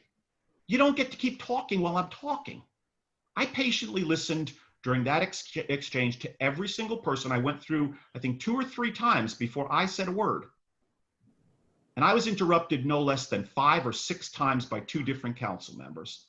That's unacceptable under any rules of order. You cannot call a question before the general public speaks. That's illegal under the state of Florida. I don't care what our rules say. The Florida law takes precedence. And we have to follow those rules. You cannot interrupt a person to call a question. You can't use it as a weapon to shut down a person's speech. And I just want us to focus on that. I think things will be better. Under no circumstances can you ever call anyone a liar. I don't care if they're lying through their teeth. You just simply rebut it when it's your turn to rebut it. I've never said that to anybody, and I don't expect it to be said about me. It's unacceptable. So that's it. Those are the rules. Those are the rules we operate under. They're all here, as you very aptly pointed out. I'm working off the same rules you are. You don't even have to dig deep into Robert's Rules of Order to find this stuff, okay? It's very simple. So when a person has the floor, they have the floor, and then you relinquish it. By the way, there's no time limit on a council member's time on the floor. I've heard people go for 40 minutes sometimes on presentations. It's okay. We try to limit it. The general rule of thumb in Robert's Rules of Order, and this is even for the House of Representatives, is you try and keep it to 10 minutes. We're not going to let somebody filibuster for 4 hours. That we can stop. But if you go 12 minutes, no one's timing you. Patty doesn't time the council members. So say what you have to say, and that's it. People listen to you. And then we go through the council once, and then we go a second time, and everybody gets a chance to speak once. And we'll do that as many times as necessary. Then we go out to the general public. Then we come back to the council. And the person who makes the motion gets the last word. That's the simplified rules of order. And the person who makes the motion gets the first word. Sometimes we ask for a person to yield if somebody has particular information. Sometimes city manager or somebody else might have certain information. We let them set the question out. That's it. Okay? So that's all I ask. Mr. Riley, nice job on the memo. I hope we can utilize it and have better meetings because of it. Thank you. Mayor and Council. Yeah. So what I understand here is I should work with the city attorney to modify that section of the contract and bring it back to the council. Is that correct? Head shaking? Yes, that is correct. Okay. Well, I thought we're not allowed to make decisions tonight. You're No, going to no. have to bring that up as a motion. If you want to bring it as a motion on the next meeting, you can. You can't make a decision in a work session. So. No, I wasn't asking for a decision. I was asking if you want, as a consensus, do you want me to work with city attorney and revise the contract? Dave Gaddis, Glenn. I'm sorry, Dave Gaddis, Glenn. Yeah. Sure. What I would like to see is a revised contract that we could vote on in the next meeting. That's what I'm asking. Is that what I hear? Okay, I'll have a nay to that, but go ahead. Yeah. Robin shaking her head. I don't see Jody or Rita Mayor. Slope. Yeah. Mayor Manzo, Jody Yeah. has her hand up. She has her hand up. Okay, so I guess you have a majority. Revise it and propose it as a motion. Well, Yeah. somebody has to propose it as a motion. No, we'll bring it. There's not a motion. I've got a consensus, so I'll bring it to the next meeting in September, and then the council can vote on it. But I will work with Fred on that discussion. Yeah, my hand's been up about something else, so. Okay. But I agree, that's fine. Bring us a draft, let us review it. And let's talk about it the next session. Back to Fred's memo. We were talking about that. Did we have any comments on that? That's what my hand was up Yes. for. Okay, Jody Shirley. Yes. Okay, Fred, thank you. Yeah, it was nice to have everything summarized, and yes, something we should know, but I think sometimes it gets lost in the heat of the moment sort of thing. I think it's helpful. I will have it printed out and keep it handy so that I can review it often. Thank you, Fred, for that bit of information. I think, but the one thing I have to say is I think we're all cautious of trying to adhere to the rules. But a lot of times what happens is that we have to be aware that we are dealing with people, and that tone leads a lot of the discussion. And when someone's tone is, I'm not even going to say authoritative, but demeaning, it triggers discussion that is not productive.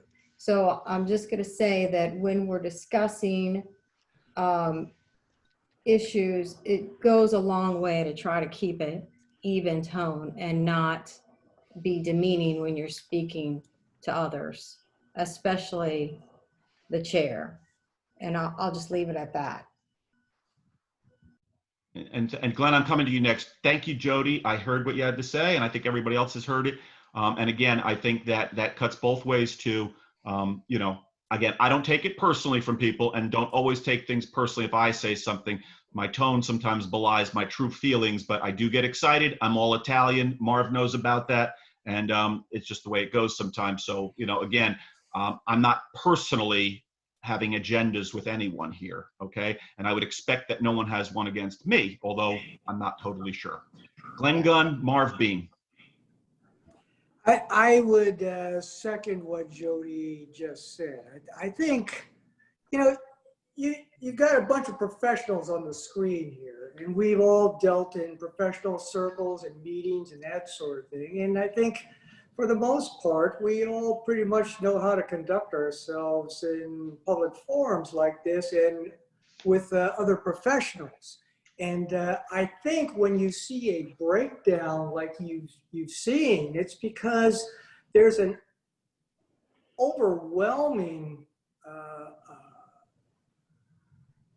sense of concern here that it's getting a lot of personality involved. It's getting heated. It's getting very personal, and just as Jody said, tone, condescension, threatening sort of thing. And yeah, people jump in and try to intercede and interrupt that. And that's exactly what you're seeing. Most of the people here know how to conduct themselves in a public meeting. And wouldn't ordinarily interrupt or try to stop something like that. But it's not necessarily that they're trying to stop it because of their own personal agenda.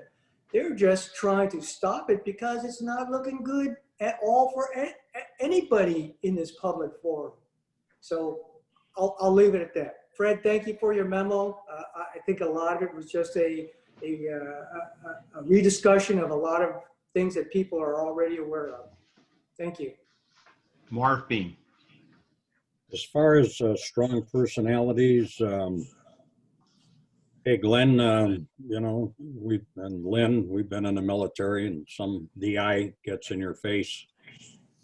And or I had an Italian boss, he got onto my face. A lot of people can't handle it, and that's obvious. To me, it just goes in one ear, out the other. You just take it if it's directed to you, and the rest you just leave slide off your shoulders. Again, I think the biggest deal is some people can't handle strong personalities. But Mayor, you cleared that up just now. I understand it. A lot of people do, but I think most of us are sensitive to the people that can't handle it. And that's where the problem comes in at. What do we do? I don't know. Try to tone it down a little bit, or just don't say anything at all. You know, and that's not good either. But where do we go from here? But Fred, thank you very much for your memo, and I would request one thing. If we get out of hand, raise your hand and say, okay, remember the memo. That's what I'd like you to say. So maybe that'll help. And let me just bring up to everybody, it's in that memo, I think it was, but if it's not, I'll state it. The responsibility, although it falls to the presiding officer to call the points of order, the responsibility actually lies with everyone on the council. And we've all seen people misbehaving, some citizens, we've seen individuals, you know, and again, I'm not trying to single out one person. If someone is called a liar, 6 hands should go up calling points of order, not just 1, 6, because that's wrong, because nobody wants that said about them. Even if that person is lying, okay, maybe it's the worst lie ever told. That's not the way you rebut it. When you get the floor back, you say, I disagree with that person, and here's why. That's the way you handle it. And so I just want to reiterate, I heard what everyone had to say. I'll do my best if everyone will do their best. I do respect everyone here, and I don't have any personal agendas. Anyone who knows me knows I am not out for anything for myself. I get nothing out of this other than just the gratification of helping out the city. And that's always my first concern. Obviously, the last couple of council meetings have been some very touchy subjects, and sometimes that's what we have to do. Thanks to the state of Florida, we can't have private meetings. Everything has to be out in the open. So it's, you know, what did I say? It's not pretty watching sausage being made, and that's what's happening. You know, sometimes it gets a little ugly. We don't want to have these discussions, but Florida mandates that's the only way we can do it. And yes, sometimes personalities bubble over. It's not just mine. I think everyone on this council at one point or the other, maybe with 1 or 2 exceptions, have had some issues, okay, and let their personalities get maybe the better of them. So it happens, okay, we move on. I'm not upset by anyone. We just move on. I think it was a good memo. Just keep it in mind, please, everyone. And please, I've said this really now for 1.5 years. Other people can call points of order. Okay, you know, during that conversation, Dave Gaddis called a point of order. It actually wasn't even appropriate, but you know what? It was very well received by me, because he said, just take a deep breath. And I felt it was more friendly advice than it was maybe an official point of order. And I thank him for it, because I said, you know what? I am going to take a deep breath. But, you know, I've been interrupted 5 times before that. So, yeah, I mean, and, you know, show the same respect back. And I think everybody will be fine. When someone else has the floor, you let them talk. If you don't like what they're doing, I don't know, doodle on a pad or something, or daydream about your next vacation or something. But, you know, we have to let people speak. We really do. And that goes for the citizens too. But they have to do it properly. And if a citizen's misbehaving, whether they're our friends or they're our worst enemies, we all need to call that, okay? It's not just my job to call it. Luckily, we've been pretty good of late with citizen behavior, but sometimes it gets a little out of hand. We've seen it, and call it if you see it, okay? Did anyone else have any comments? Fred Riley, thank you. Have a good night. Looks like you're in New Orleans, so have a good time there. It's not New Orleans, that's just the backdrop, huh? Okay. Wishful thinking. All right, go play some guitar. All right, let's move on to number 3. We have Bill Lusk patiently waiting.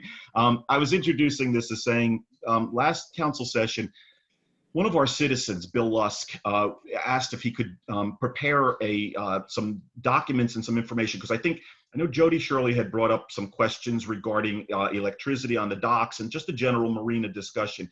And Bill knows quite a bit about it. Bill has a boat down there, and I believe he reached out or tried to reach out to every council member to discuss this personally. I know he discussed it with me, and I think he did with others.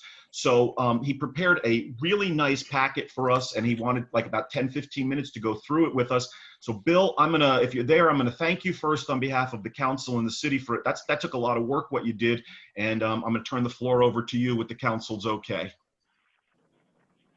Everyone's nodding yes. Bill Lusk has the floor. Can everybody hear me? Yes, sir. Sure can, Bill. Wonderful, thank you. All right, let's try and have a little bit of fun here. First of all, I'll start with thank you, all of you, council, city staff, mayor, just for everything you guys do. It doesn't go unrecognized. I don't know if you hear that often enough, but I think you've seen me around often enough, and that's very sincere. I also am aware that it's not easy to be an expert in every silo that you guys have to make decisions on. And therefore, during that last workshop, when I heard some questions about fees and rates and convenience, billing, security, public access to the docks, and basically the marina overall, I just wanted to offer some insight that I think will help simplify your research, and therefore you guys can get to work and make a sound decision on what's next for the Bel Air Beach Marina, if anything. So I think it's important as a reminder that I personally, or a resident, or a slip renter currently didn't ask for any marina amenity changes or rate changes or fee changes. Yet I understand that this is one of our limited revenue streams that we have in the city. So hopefully today's information will help y'all. I want to start just with a quick, I've heard the term, and I think it's just in the eye of the beholder, the term premier.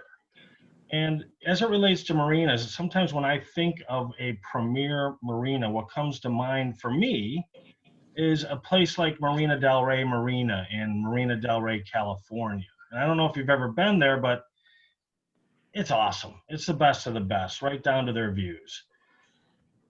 That certainly sets a high bar for us, yet it's really not a fair comparison. So at the very least, I think we should look at what other local municipal marinas offer and charge in our area. So I provided 2 documents.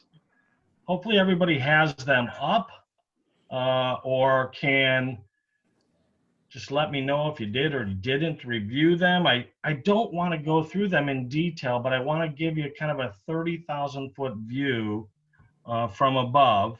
What I'd like to do is just talk maybe 10 minutes here and just help you with kind of what's current at our marina, compare it to some other like marinas, or at least other municipal marinas, answer a few questions. I'll mute out, I'll stay on the call, and answer any follow-up questions as needed. So let's just start with, as your agenda packet looks to have it, with the document that talks to slip renter, or starts with slip renter lift, poles, and electric hookup personal costs. Does everybody see that? Yes. All right, I'm getting thumbs up. Everybody's saying yes. Thank you, Mayor. Okay. I appreciate that. And thanks for doing that, Mayor. I actually opened the document myself, so I can't see the screen. I wanted to start with that one page there, not go through that whole first set of detail of numbers, but the first page is very important. And the reason is I don't think a lot of residents, or for that matter, at times as we go through different councils, know that the slip renter is the one that pays for the boat lift. I think it's, as you look at this exercise, you have to start there. So when you're standing in that parking lot and you're looking at our marina, you're looking at about $220,000 at any given time in assets at the marina that the city doesn't actually pay for. And I'm referencing, again, those 14 boat lifts at this time. So the slip renter doesn't just pay for it initially, they also pay for the maintenance and they pay for the removal when they want to cancel their slip. So there's a personal expense that I think as you look at that sheet, you almost, based on the time that someone's there, need to look at it as, wow, that in itself is a slip rental fee if someone's there 3 or 5 years. Now, I started with a 2005 example of $10,000, but I actually was talking to someone recently who is one of our slip renters. They spent 15 in the last year. I talked to another slip renter who spent 20. And obviously what matters there is current cost, but also size of motors, cable size, etc.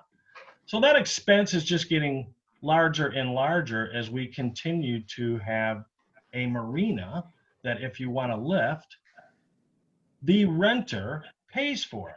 And I'm not sure if you guys are aware of that, but it's an important place to start.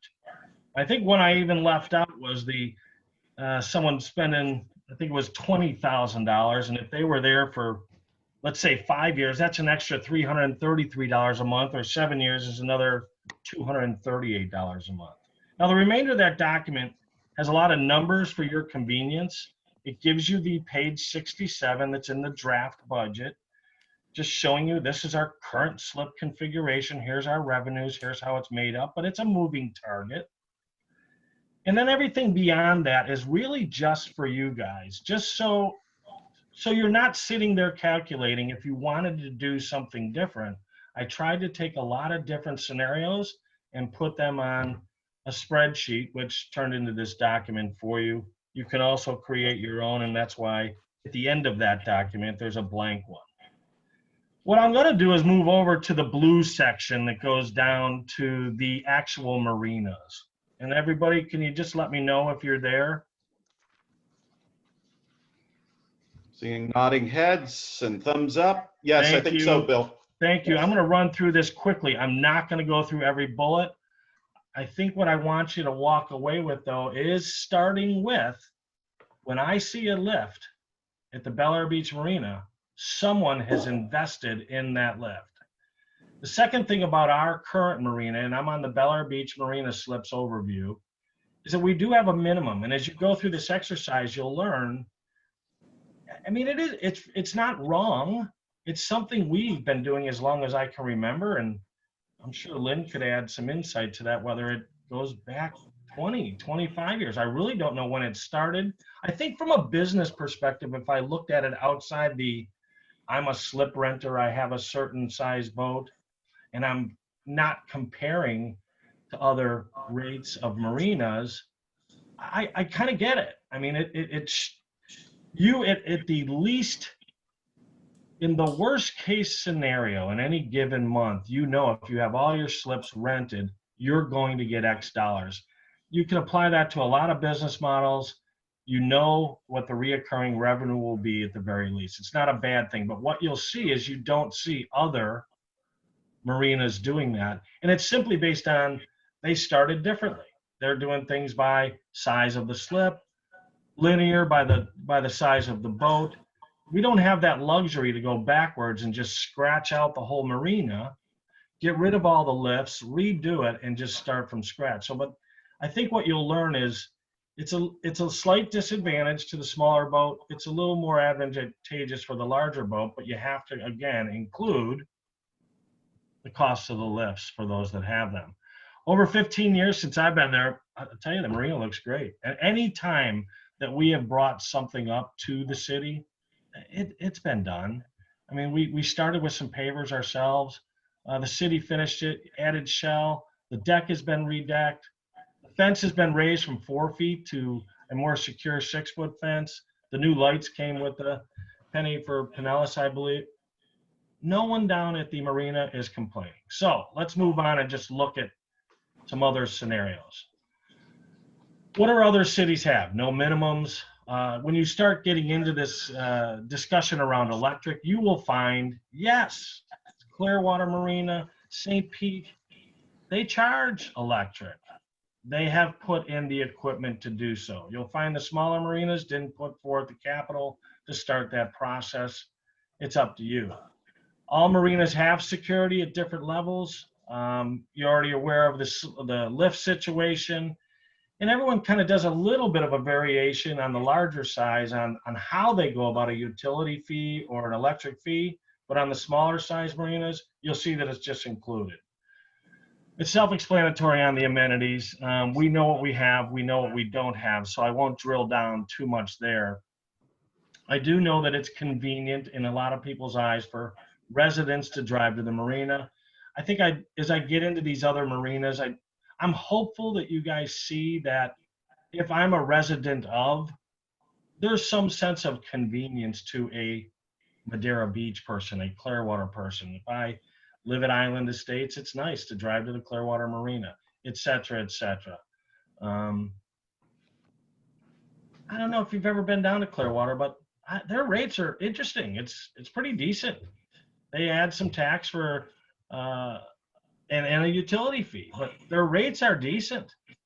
For all that they offer, I actually was a little surprised on the recent research. Now they have some other facilities, they're off-site of where you might view Clearwater Marina.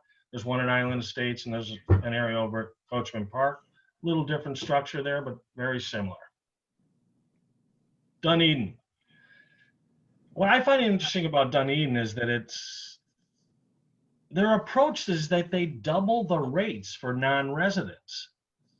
Now, keep in mind, putting the lift aside, that they don't have people do, their rates are already really attractive. Every one of their rates that you see on this slide are below what ours are for those size boats.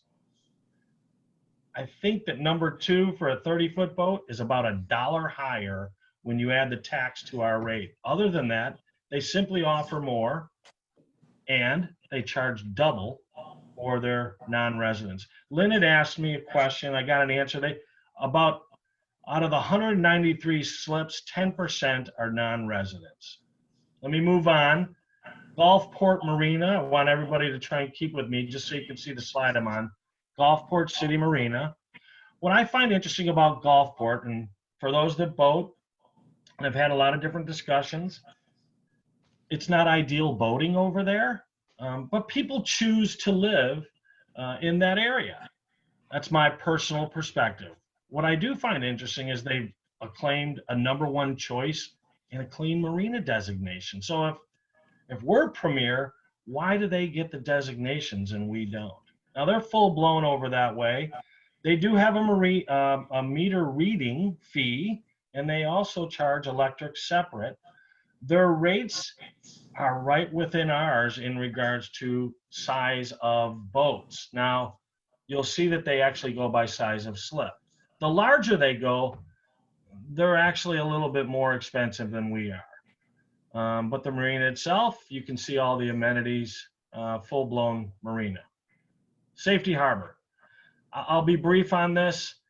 Again, getting into the water and the areas, a lot of people know that area. I think what I'll start with though, if I live in Safety Harbor, it's a really cool setup. I personally am not a fan of the water over that way. They struggle with tides. They have restrictions on getting through the bridges on the height of their boats.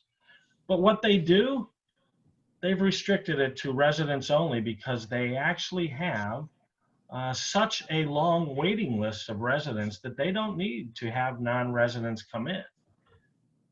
They also have kind of their own little security, the harbor master will tell you, and that's just a group of residents that hang out down there on their boats, yet aren't always taking them out. They also go through their waiting list every year and refresh it and make sure, do these 96 people actually really want to slip? So every year they're getting noticed, sending a new application, and they want to make sure it's fresh so they're ready when something comes available. In closure, they did make some rate changes. They did a 4-year plan. You can see that on the bottom, but you can also see their rate sizes and rates. We're much more expensive than them. Let me just put it that way. All right, going on to St. Petersburg. I'll be brief on this. This is if we had a Marina Del Rey, I guess it would be St. Pete Marina. It's big, it's beautiful, it offers everything. Their rates are a little bit higher on the larger boats. They also have some options for the smaller boats that are very attractive. They include everything. To me, this is a hard discussion to have when you're comparing to a municipal marina of this size and nature, but I think everyone's familiar with it. And for your education, there are some rates. They're very competitive. The larger you go, we're a little bit off on that, but to my surprise, we're pretty competitive. Madeira Beach. This is, probably the marina that you want to look at closest to us, and I don't just mean distance.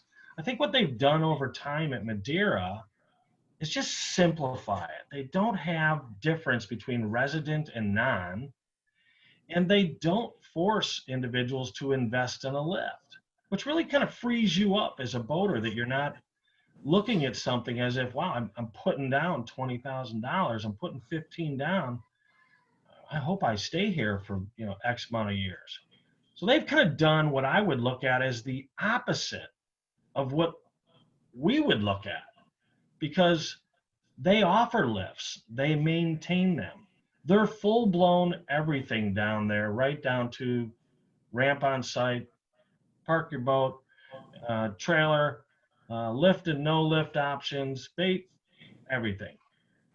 You see that the rates include the tax, water, and electric. They've kept it very simple, but the difference is simply the lift. Now, I can tell you personally, for someone who's been at the lift or have a lift for 15 years at our marina, I'm already paying that with lift fee and have been for 15 years. If you incorporate the minimum we have times the size of the boat I have with the investment into the lift. Just a little math for you on how I might look at it personally, yet I'm here to speak to all the slip renters, your future slip renters, as well as speak for the city on just education on what's going on. Bill, can I interrupt you for 1 second? Glenn Gunn had his hand up like 3 times. I don't know if it's an emergent question, but if it is, I want to make sure he gets it in at the appropriate time. I am so sorry. Yes. No, it's okay. That's my job to monitor. I didn't want to cut you off, though, and I saw he raised it 3 times, which tells me he wants to bring it in now. So if it's okay with you, you don't mind taking Glenn Gunn's question. I'm almost done, Glenn, if you want to hold on 30 seconds and go to this last slide. Okay. He's nodding yes. Go ahead, and Bill. I'll Finish field up. questions. Thank you. So the last slide, so I was talking to Lynn and helping Lynn with an Excel that I had put together. I just sat down one night with the current configuration. So, well, what if I put aside this investment that lift renters have, what are the rates and where do they, compare? And I just started messing around with numbers and I started showing things to Lynn. And then we kind of looked at the safety harbor and, all right, well, they're doing a few different things different. They spread things out over some years. Well, this is what Lynn kind of thought he'd throw by you. And I think when I walk away from preparing this, I want to emphasize, I recommend doing nothing because of the expense I pay and others pay. But these are some guides for you. If you're just looking at rates, those are competitive rates if we didn't have the expense to the lift.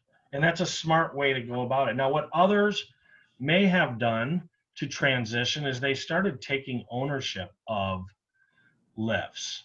Or if you're just talking utility fees, others have suggested maybe go by the size of the boat. So there's a lot of different ways to look at this. I just wanted to break down what I was seeing as somewhat a simple approach to looking at the marina and really bring to the council's attention there's a little bit more to it on how we view it as a line item versus what slip renters are actually paying. And it's different for every boat size and every slip renter. I'm done with that. The other numbers on that page after the first document are just for your convenience. I'm ready for some questions. Okay, thank you. Glenn Gunn had his hand up, so we're going to go with Glenn first, and then we'll see who comes after that. Yeah, Bill, help me understand this lift aspect to this thing. Do we have a mandatory policy that slip renters have to install a lift? No, and I think, I'm sorry, I missed unfortunately, that. Is that a yes or no?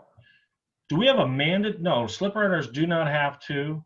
And Lynn, please jump in. So you can get a slip and put your boat in there.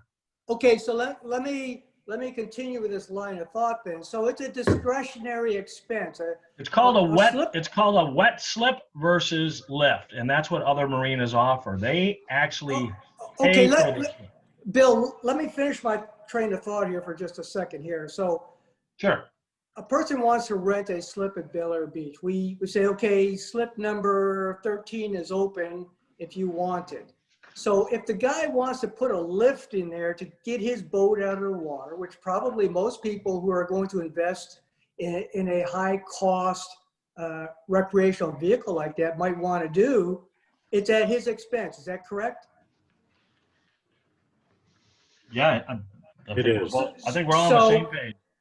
So if that renter wants to install a lift to protect his high value asset, and if the thought is, well, gee, he's installed it at his discretionary cost for his benefit to keep his vehicle high and dry, I mean, why should the city be tasked with considering that as an additional cost? That's a purely discretionary cost for the boat owner. And then, Understood. oh, okay, now let me finish that train of thought. Guy decides to vacate his rented slip at some point. Well, if the next guy on the list has a big boat that's not going to fit in that slip because there's a lift installed, then he has taken away the option of the city to rent that slip to a larger vessel because previous owner installed a lift and then the city just gives them a free ride to just leave it there and assume the future maintenance costs of operating that thing. Understand, Glenn. So Help me out Glenn, here. let me give you a quick response to that. I'll ask for Lynn's input. Please keep in mind, Glenn, I'm here to provide competitive research.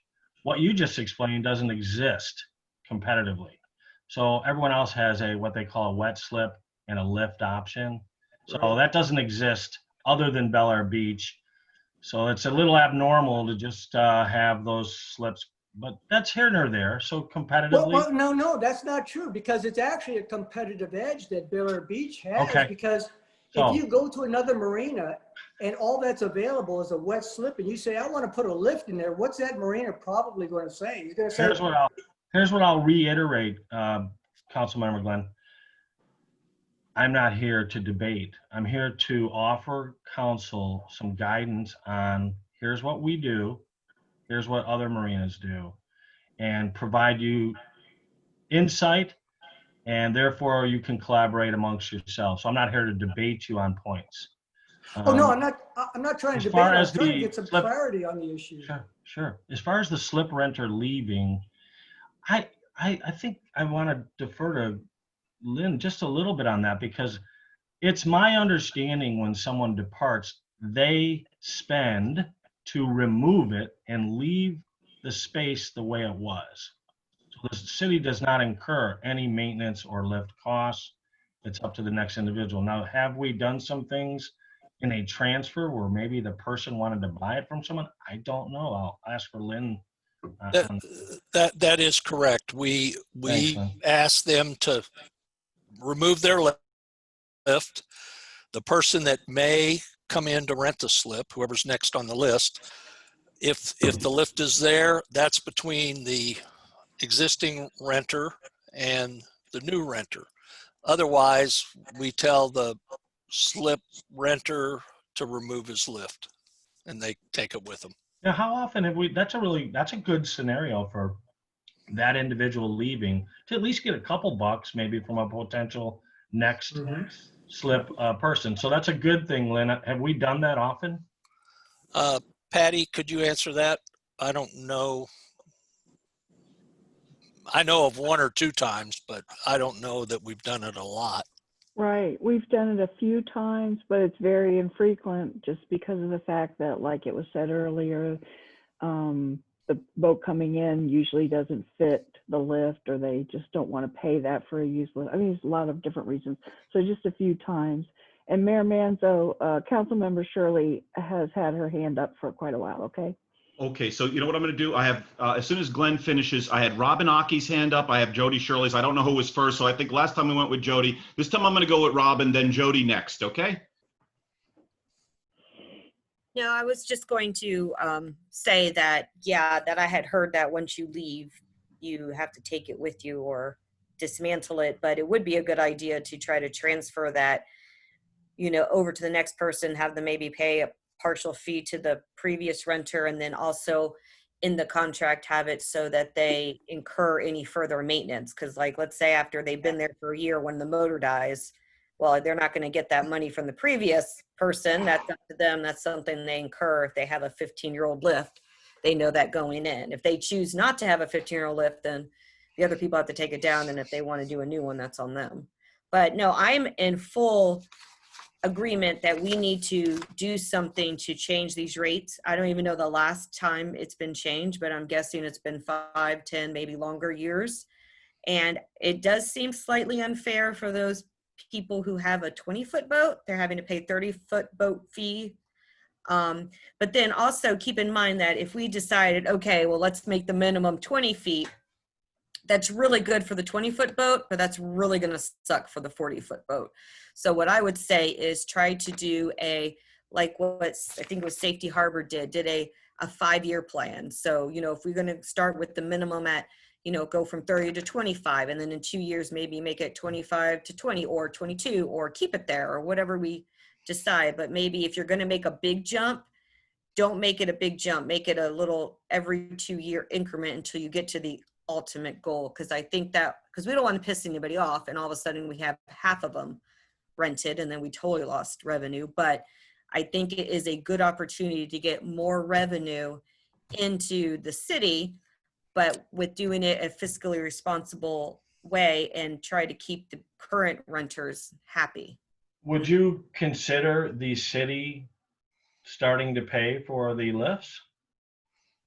You mean for future, like if somebody else wants a lift? Just kind of curious when you're looking at rate changes, and that's the purpose of that document one, and just throwing it out there. If you would consider that, it's because that's part of the math, even though Councilmember Gunn, that is a personal decision. It's like buying a car cover for your car.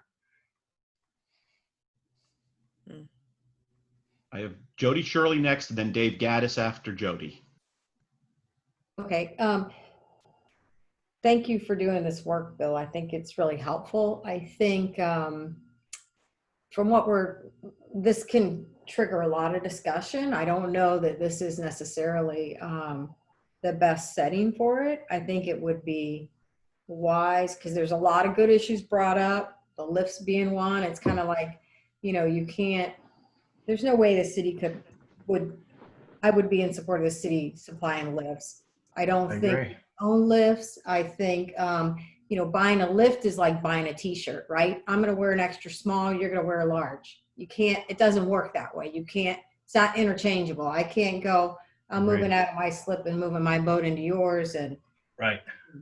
And there's so many options. A slip might be 10,000, it might be 50,000, depending on the options and the weight limitations and the motor size. And you have automatic lift, you know, you have it where it's, you know, you can pull away and it's going to stop when it hits its, you know, stopping point, that sort of thing. So there's too many things to discuss here, but I think it does lend itself. And I think we had talked about that the parks is going to kind of oversee, Parks Board is going to oversee kind of the marina. Maybe we task them with this, or maybe we start a separate ad hoc committee that we just are doing the research, coming back to the council with, here's what we think, here's all the research in a very, you know, readable, maybe a couple council members are involved, and come back to the entire council as a whole with, here's how we think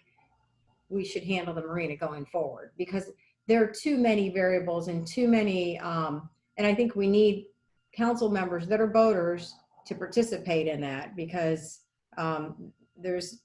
it's got more value to someone who's a boater than it does to someone who is not. So you're gonna look at it differently than someone who's not a regular boater and not going out and looking to rent slips, and they're just different, so many variables. So my recommendation would be use this information to start, spool up a group of people to come back to council with some recommendations on what to do with the marina. Dave That's it. Gaddis? Yeah, I think one of the issues that our marina has compared to most of the others that you've presented to us is we don't have the number of slips. So let's just say that we did adopt the lifts and left them in place. Well, number one, we've shot ourselves in the foot for versatility. All of a sudden, we've got 3 people that don't want lifts. They have larger boats and they'd rather leave them wet and just do bottom paint, whatever, and that works great for them. But now we've got 2 or 3 lifts that are useless to them. So we've backed ourselves into a corner. Also, on top of that, we have the maintenance, and we also have the adjustments that are made whenever we change boat, renters. Someone has to go in there and make the adjustments. Yes, Bill, you and I could probably do it, but is this something that we want city employees to manage? I would say probably not. Definitely, I appreciate all the work you've done with this. I think you've given us something good to start with, and I agree with Jody that we should take all of this information and hand it over to Parks and let them make recommendations on everything you've presented us with, including your recommendation. You obviously had 2. One was do nothing, and the other one was this proposal at the end. No, I think I was clear about that from the start, that my job was to provide your research, and that was concluded by a city manager review. I'm very clear on where personally I stand. My goal was to help you guys with some initial research. Yes, and it's greatly appreciated. And I think that this is something that will need to be discussed further. And hopefully we will come up with something good. But I think that this is probably, because it's such a small little aspect of our city, that it's probably time is better invested by allowing the Parks and Rec to take, to do the analysis. Robinaki, I'm going to come to you. I just want to get my 2 cents in real quickly because we're coming around the second time here. May I speak after you do, Mayor? Absolutely. So it's going to be myself, Rita Swope, and then back to you, Robin, for the second go round. Okay.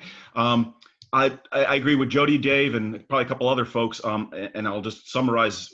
I don't think the city should be getting involved in the boat lift maintenance, buying anything like that. We just have better stuff to do with our capital. We're not marina runners in terms of, being able to operate this. And I don't think the city staff should get involved with this. I do, Bill, there's so much information here, good information. I think it could, really provide quite a bit of a foundation for Parks and Rec. And I agree. I don't think we need another committee. I think this comes right in the wheelhouse of the Parks and Rec board. That is their charge. And right now, since there's no events going on, this would be a good time to actually have them take a look at this. I think there's some very good suggestions, and I'd like to see it acted on while the information is fresh. Bill did a lot of work here. Again, our thanks. And, let's get this over to them. Maybe they can start the meeting. I don't think and I like Jody's suggestion. I think it was Jody's suggestion. Let's get a few boaters. There's nothing stopping you from, zooming in on one of those meetings for all the boaters. As long as we don't have 2 council members speaking together about something, that's going to come before us, they can get their opinions in there, and let's get some boaters information. Certainly Bill Lusk. And I think this will be some good stuff. One thing I would like to see without it hurting any current renter. So in other words, I would be saying we grandfather any current renter. because this was given to the citizens of Bel Air Beach, and I see a lot of times that it's outsiders that are using this. I think there should be a priority to the extent that we aren't showing it to our residents and our residents on a waiting list. I don't advocate that anybody be told to leave. I don't certainly want to see anybody who's invested in a boat lift being told dismantle it and go someplace else. But I think as that stuff starts to become available, to the extent, if we may be doing this already, I don't know, I'm not on the list, I don't have a boat, but we should give that priority, I think, to our citizens. It gets us a little bit less money, but I think it's in keeping with the true spirit of what that donation was all about. That was supposed to go to the city. So that's all I wanted to say. I think Rita Swope is next, and then Robin Aki. Yes, Bill, I would also like to thank you very much for all of the information. Very thorough, very detailed. Certainly appreciate it.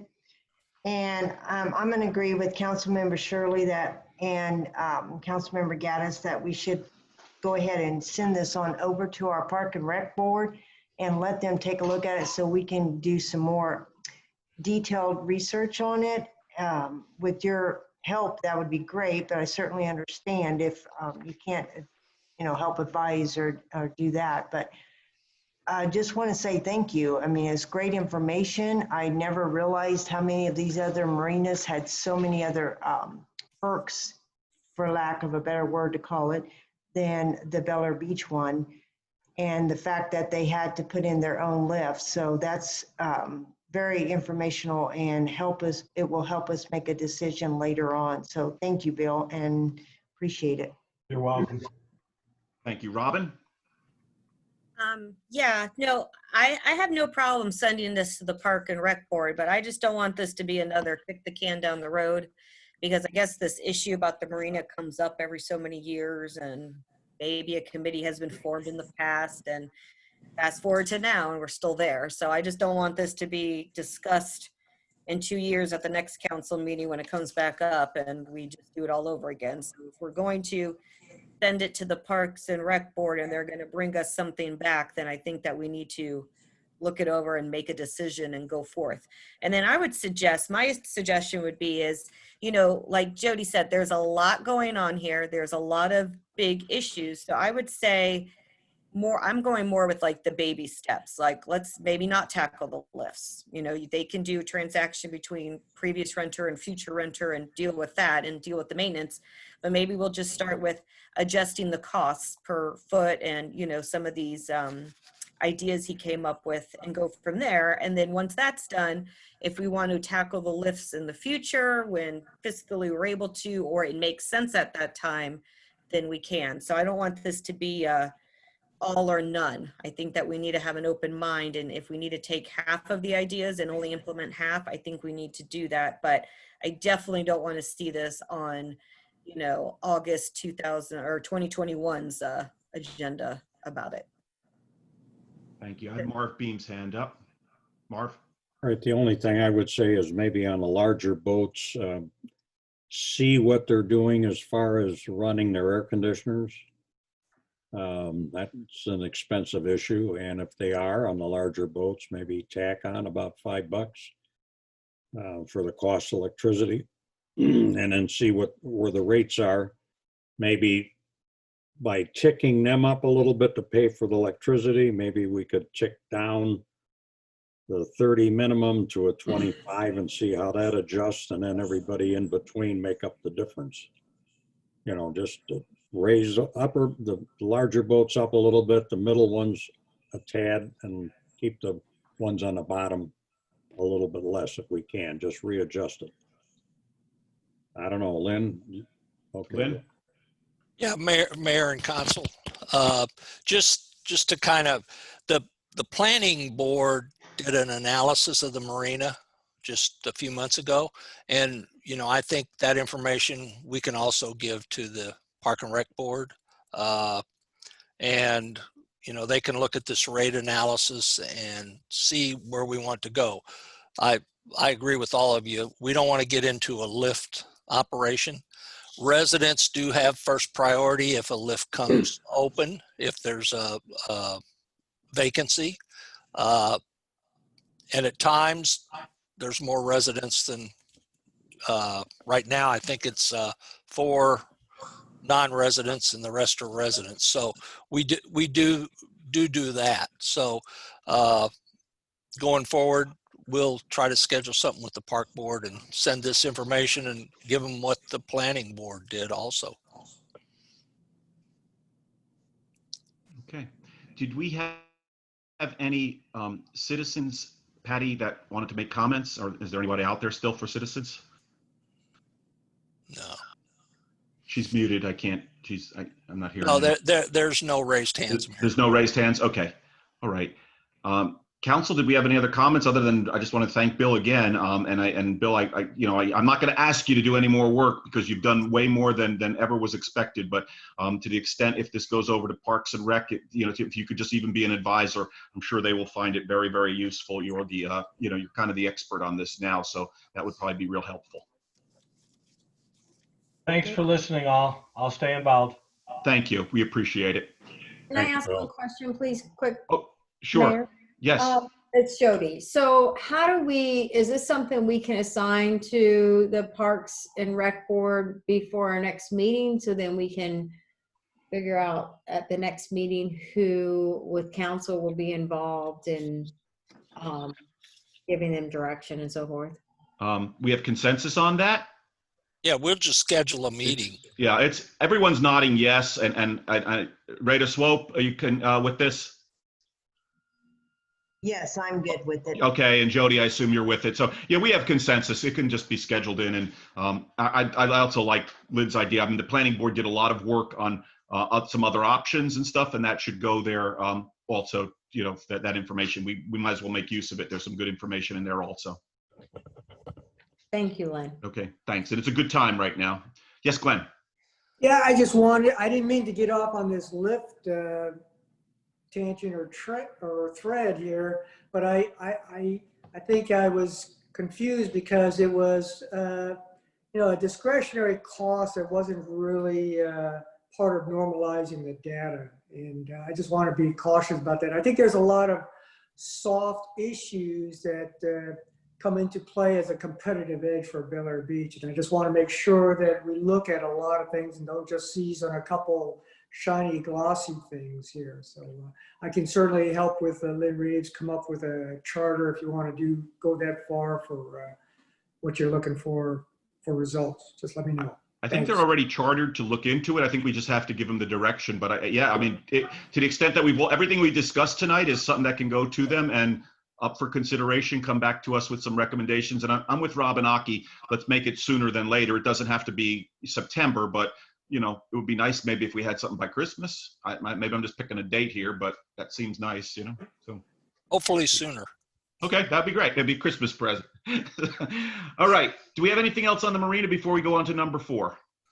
Anybody need a break over here? We've been going for 2.5 hours. Everybody good?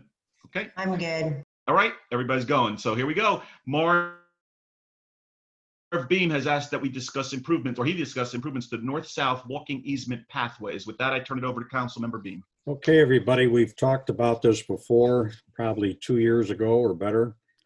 And Lynn went ahead and did a survey on all the paths, and we did find some encroachments. But nothing has been brought up since, and it's kind of been on the back burner for a while. So I'd like to see us move ahead on this and at least put in the shell and make these paths a little more user-friendly than what they are now.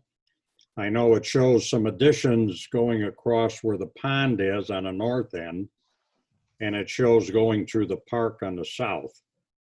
But originally we didn't talk about any of that, but it would be a great idea.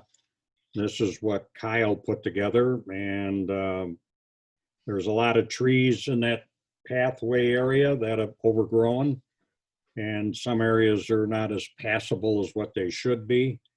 But it's an asset that the city's had for years, and it needs to be brought back to what it once was.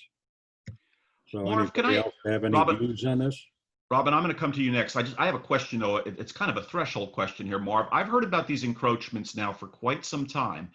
And, you know, in law, I wish Fred Riley was still here. He could explain it also. But in law, you know, there comes a point where if you let somebody encroach, they wind up owning it. And we keep kicking this can down the road. We know about it. And I mean, somebody could actually go back to our meetings and say, hey, listen to Councilmember Beam, listen to Councilmember Gunn. You guys have said this before. So I'm going to ask at this point, and I know we're spending money on legal, but these are our easements. This belongs to our city. Maybe this is time where we start doing something about this encroachments. I mean, these fences have to be moved, whatever these sheds, whatever these people have on there. I don't think when I spoke with Lynn at one point, I don't think it was that many that had them, but they need to be cleaned up. And I think, you know, I have no problem with putting the shell on and fixing them all up, but let's reclaim what is ours as a city. So I'm Robin, you're next, and then we'll go to Lynn. Oh, Robin, Glenn, Lynn. No, I was going to say that a couple months ago, I went for a walk and I was like, well, let me check out these easements and see. And there was a couple areas where I was about to walk in, but the way they looked, I'm like, am I on private property? Like, I was nervous. One, like, oh my God, am I walking in someone's backyard? Am I going to be like arrested? And so I think this is really important because, I mean, that walking path that I did was really cool. And I think more people could get better use out of it. And it's a lot safer than walking, you know, even on the sidewalk on golf, because you don't have to worry about a car hitting you. So, I mean, I think this has been kicked down the road for many times. So let's go ahead and get this done so we can have a beautiful area to walk. Glenn and then Lynn. Yeah, I agree with the encroachment issue. It's like, yeah, hey, we may sound mean, but I mean, it's something the municipality needs to address. Secondly, what is the cost benefit of, why do we pave these things? I mean, you go to other cities and they have nice walking trails and bicycling trails, and what's the difference in the initial cost of paving these things and marking them and making it a nice thing where you don't have to worry about maintaining it or stepping in a hole or a washout or something down the road, and make it a long-term thing rather than just something that is going to wash out at the next rain and we're going to have to fix next year and keep doing it. I think it's a much more pleasant thing and obviously user-friendly and probably a safer means of getting around rather than shell and bumps and potholes and that kind of things. That's all I have. Thank you, Glenn. Lynn? Yeah, Mayor and Council, I would have to agree with Vice Mayor. I think we could make this a capital project. There would be some cost in it, but we could come back with you some numbers and let the council decide if you want them paved or not. The pavement is going to make it a much nicer situation. It would be like a sidewalk between the streets mainly. And the encroachments there's a couple, but it's not, there's one that's what I would consider, it's like 12 inches. We need to address that one, but the others are an inch or two, and we'll have to figure that out also. But I think going forward, if the council has interest in this project beyond to make it a community type trail type, whatever you want to call it, that long-term it would be much less costly and maintenance free if it was paved. Lynn, a question for you. What's the issue? I like the pavement idea. It takes care of Robin's concern, because I mean, the first time I saw one of those easements, I thought I was in somebody's backyard too, and it was right down my block. I didn't know where I was. There's a sign, but it's not clear. So my only concern is there, and it may not be a concern, is there any issue with runoff if we pave it? Well, actually, technically a trail would not fall into Swift Mud's thing is a permit requirement. And realistically, people are supposed to keep any runoff of their water on their property. So we'd have to, it would have to be designed in a way to make sure that we were keeping our runoff off their property also. I would like to speak if it's okay. Certainly, go ahead. I actually 100% agree with Vice Mayor Gwen Gunn and City Manager Lynn Reeves. I think those are excellent ideas, and I'd like to see us talk about it some more and get some numbers on it so that we can move forward on it. Mayor, Yes, Councilmember Patty. Shirley, Councilmember Shirley. Okay, certainly. Jody Shirley. Yes, I agree that encroachment issues got to be addressed, whether we, start the process right away or not, but we do need to address the encroachment issue. And then I guess the other thing, I made some notes prior to you talking, Lynn, is do we have any cost estimates of what it would cost for, paving versus crushed shell, and or just do it in phases and maybe put crushed concrete down, and then at least you've got some of your base material in, and then go into, paving, just kind of some kind of food for thought, giving us so maybe we could establish the path and get all of the encroachments taken care of, put down the crushed concrete, if you will, and then work on paving. So at least you have established, because certainly you don't want to put shell down if the end goal is to pave it. So Right. just some, kind of food for thought, and, what kind of time do you need to get budget numbers together for that? Well, we're working on this pavement idea. We've got a number, I think it was like $12,000 or $13,000 for shell, but it's run bank shell. And what it does, it compacts itself. It's not like it's kind of a mixture of sand and shell that we looked at. But paving it would make it a much nicer amenity, and maybe it's we do sections at a time. We do I don't know, 16th, 17th, and 18th between them, 1 year, and then we just set up a project to get them all done. That may be an option, but go ahead and get the encroachments cleared up. Absolutely on the encroachments. I have Dave Gaddis, then Marv Beam. Yep, I like the idea too, but I also think that it's important that we don't forget about our streets. And if we're going to do some paving, we need to alternate. We need to spread this around to where we're working on our streets and showing we're making an honest effort to make those repairs and also working on those trails. Yeah, and I would suggest, just a comment, I would suggest that when we do, if we go forward with this, when we're doing a section of the stormwater project, we're going to have paving right there, then do it at that point in time. Perfect. Marv? That's exactly what I was going to say. As long as the first one you're working on now is what, 7th and 8th? So when you do 7th and 8th, maybe you could take a look at that. And Clean out the trees in that area, and then pave that section between 7th and 8th. Lynn, I know you're in. It seems like we have consensus. No one disagrees here, right? So I mean, we have to deal with encroachments. There's no point in paving anything until we know what land is ours. Get that. I mean, maybe we have to talk. You'll have to talk with the city attorney to see. It sounds like you only have one, maybe that's even a major issue. The other one's for an inch. It's not probably worth maybe even arguing about, but that'll be a determination that you make, or the council makes, on a cost benefit basis. But the other stuff, if you can pull together some numbers, I mean, I don't see why we can't be talking about this now. We have the budget that's out there still. So I don't want to rush you to have to do this for September, because I know we have our budget first coming up here, but is it something that we can get done in the next couple of months? And I'd like to see this project move along. Yeah, we'll have some numbers. We've already started the process, and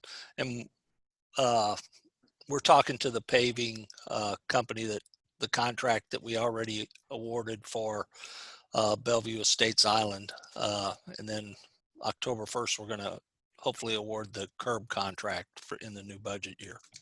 So you'll get back to us within the next couple council meetings with some information? Okay. Yes. And you'll speak with Fred Riley regarding any I don't know the enforcement issues of how many, but you can inform him what there is and see what, it might just be a letter. I mean, I don't know, it might be something simple. It doesn't have to be a court battle necessarily. So hopefully not. No. Okay. Marv, did you have anything else? It's your topic. No, it's just something I've seen there for a while, brought it up 2 years ago, and I think it needs to move forward. I would definitely raise property values on the south side as well as the north side. And it would help utilize the parks a little bit because they'll have easier access. So, Well, thanks for sticking with it, and it looks like it will move forward, so that's great. Thank you. Item number 5 is discuss, oh, I'm sorry, we didn't have any, I don't think we had anybody in the audience who wanted to speak, right, Patty? No. No, okay. Item 5 is discuss line of sight issues, also brought up by Councilmember Beam. Marv? all right, driving through the city, which I've done a couple of times, you'll see some bushes that go all the way out to the curb. And in a couple, on one in particular on Alita, it's actually the bushes between two homes are actually covering a fire hydrant. So my main concern here is safety. If you have somebody backing out of a driveway and it happens to be at dusk or early in the morning and you don't see them and you're half asleep yourself doing whatever you're going to do in the morning or evening, you may have an accident. Now, there was an accident a number of years ago on 22nd and the bridge on the north side. And again, it was people backing out of the driveway, couldn't see the oncoming traffic, and somebody from 22nd Street on the end hit that person backing out. So it's nothing new, but it's a safety issue when you have kids on bicycles or people walking and you're backing a car to the driveway.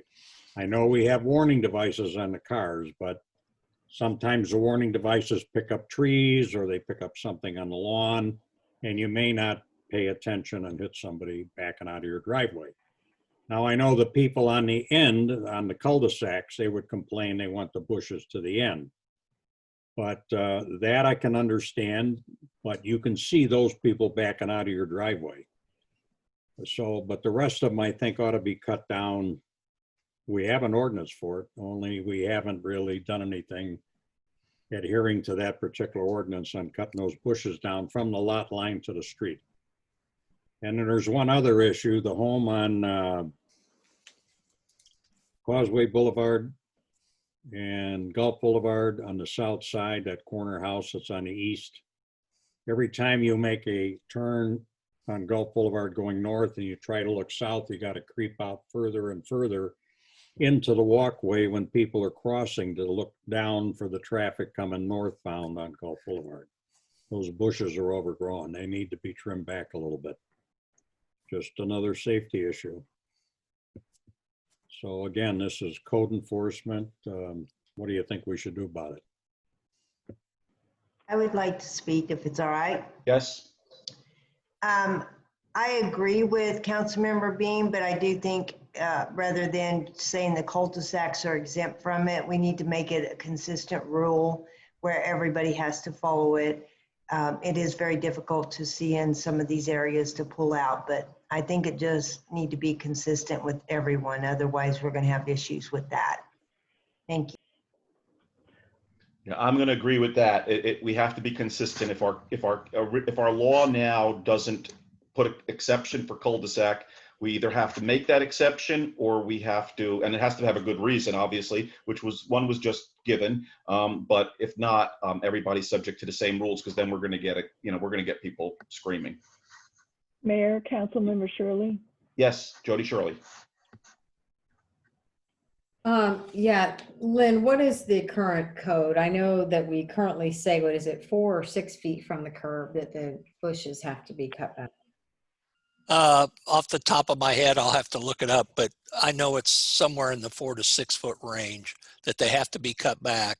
And if we're going to enforce this code, then I agree that we need to enforce it unilaterally. We can't just enforce it because they live on a cul-de-sac or wherever it is. And we just have to tell them, it's time to trim your bushes. But here's, as I recall, we have from the curb back, we've got that. Yeah, that's correct. Right-of-way easement. I think it's 4 or 6 feet. And then I think the bushes from that point can be 6 feet, if I'm not mistaken. 4 feet. 4 feet. 4 to the front, 4 feet to the front of the house. There's we've changed that. No, not from the front of the house, from the front setback to the back. Yes, it can be. There's a limitation till you get to the front of the house. Okay, well, we need to be clear on that before we, get Right. too far into discussion on this. But and then the one on Gulf Boulevard that he's speaking of, I agree that is an issue. That entire house is an issue, and that leads to code enforcement. And I'm just going to bring up a topic that's not on the agenda, but we really need to revisit code enforcement. So that may be an item for our next council meeting, but we need to bring that back in house. I don't believe the sheriff is doing what we intended them to do. So I know it's a discussion for another time, but something that needs to be discussed, because clearly that intersection is a problem. Houses along Gulf Boulevard, their bushes are always overgrown, and that corner is a problem. And I would agree. Actually, we're going to have a short discussion about that when we get to the budget item. Okay. Any other comments on this? Do we have any citizens? Nobody. No citizens. Okay, so going forward, then.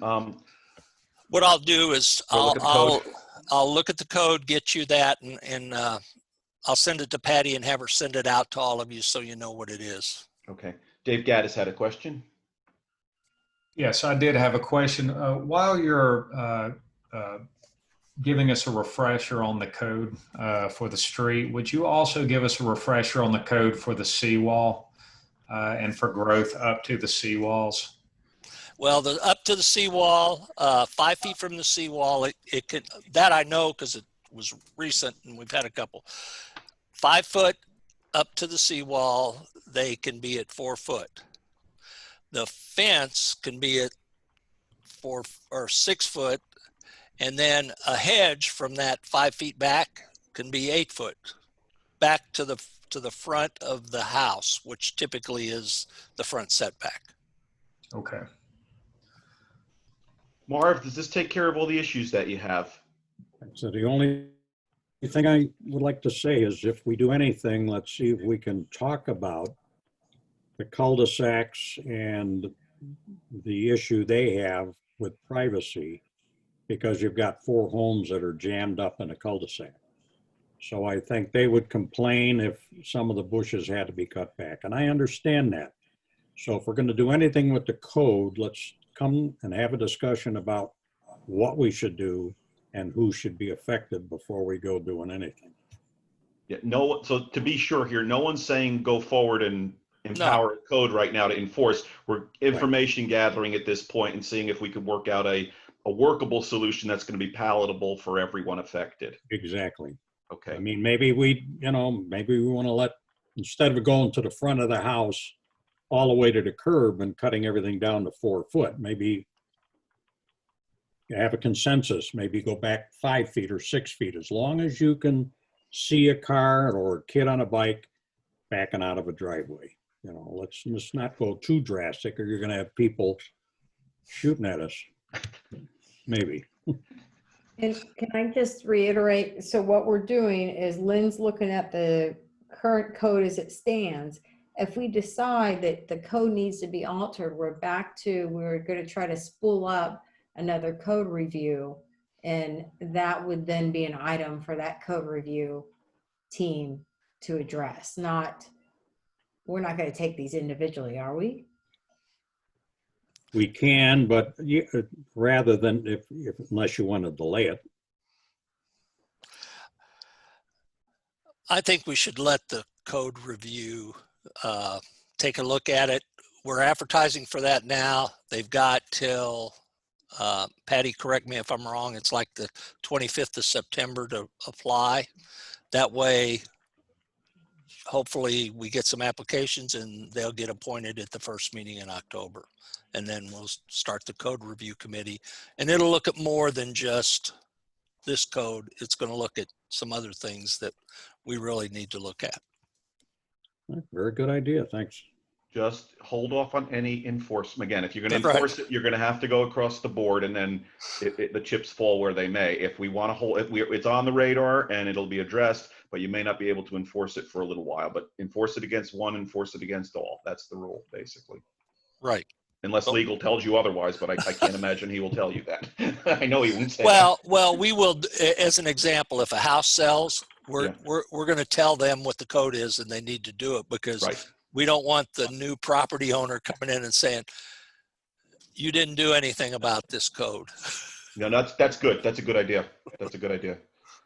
Okay, we finished with that one. So item 6 goes back to the city manager to discuss the FY 2020-21 budget additions and deletions. Lynn Reeves.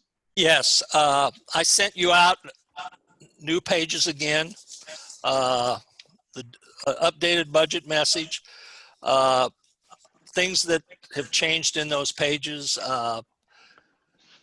We needed to put the money that we spent this year. It's just kind of a transfer back and forth. We spent money in developing the stormwater fee, which was about $66,000 in total. We need to put that into the stormwater fee budget for next year, so it will be transferred back to the capital projects because we've expensed it this year. The other thing, the communications committee has been talking about some funding for some of their projects, and I'd like to recommend that we put $5,000 in the budget for the communications committee to do things like they may come to you and the council approves it. If you don't approve everything, then we don't spend it. But things that they've talked about, and Councilmember Gaddis can echo what I'm talking about, I think. They've talked about doing a mailing, possibly a newsletter, trying to update the communications, our list that we have, and looking at other ways to communicate to the residents. So there's some options that they're going to be bringing to the council. They have one more meeting scheduled, and hopefully they'll have a report for us in September. That's correct. Yes. Yeah. So we're hoping to wrap it up by the end of the month to present it at the next council meeting. Right. The other thing is, tonight you talked with the sheriff, and I think we should bring the code enforcement back in.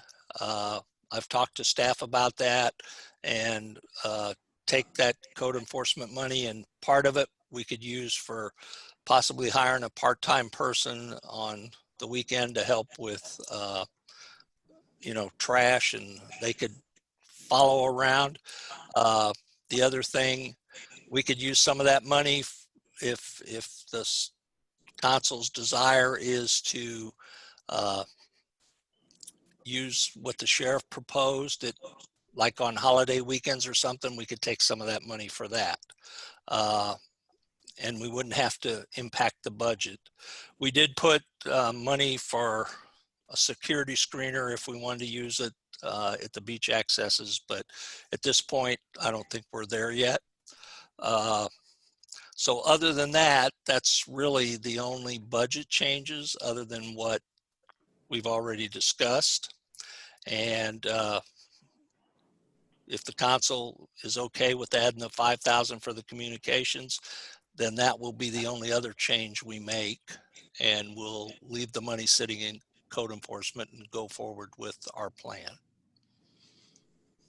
May I speak? Yes.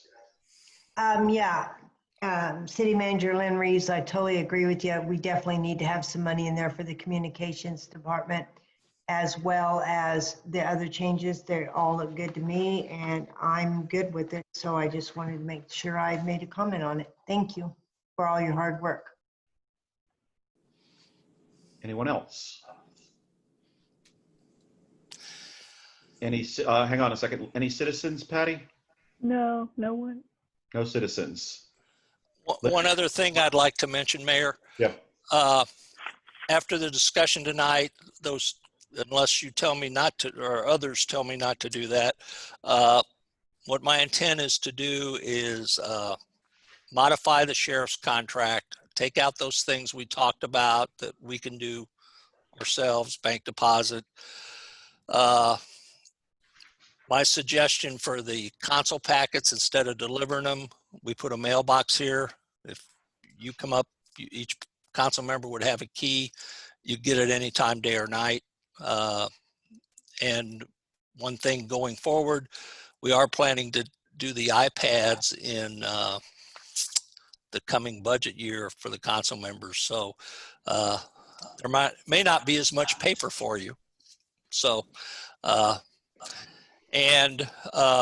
so going forward, if you don't have any problem with that, we will make some adjustments to the contract and then put it on the September 9th meeting.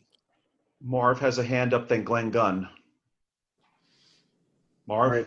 Lynn, could we just quickly go through the ones that you eliminated? Yeah. Contract? Let me grab too many papers. Mayor Manzo? Yes. While Lynn's looking, Jody Shirley also has her hand up. Okay, so I have Glenn Gunn, then Jody Shirley.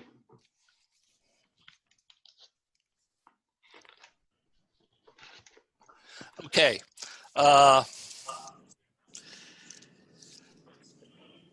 The easy ones to get rid of: posting at notices at city parks, the bank deposits, the agenda packets. Reword this thing about garage sale permits. It's not verification of the permits. What it is we provide that to the sheriff if somebody's having a garage sale. That way they know that that house has eligibility to park on the street. So really it's just a temporary street parking thing, but we'll clarify that up with enforcement of the regulations. I don't think it's a bad idea to leave the enforcement of local ordinances in there. I think the sheriff, if he sees something out there, especially on weekends and holidays and, you know, whatever, if he sees Johnny putting a roof on somebody's house, then he should stop and take care of that. The house and vacation checks, right now, we have 22 of them, which if you did them every day, that'd be 600 visits per month. The sheriff only does about 300 a month. And maybe we think about it's not as often because they're not done daily. I'd say they're done every other day at the most. So I don't know what the council's thoughts on that is either. So those are my things that I would take out. Comments? Lynn? Yes. The only thing I'd like to say is once this is signed and changed, then give a copy of this to each deputy so that they know that they have to enforce parking, and because I don't think half of them know. Yeah, I guess what I am saying, we need to streamline the directed patrols too, and get out of, you know, jumping off the cliff before we need to, I guess is what I'm saying. It's more important to get specific directed patrols as opposed to, you know, shotgun splatter them all over the place.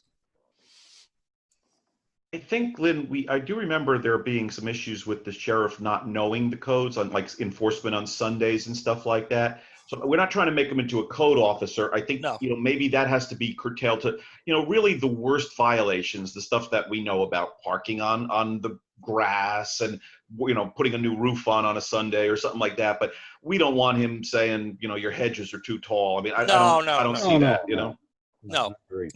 I think our biggest problem on Sunday is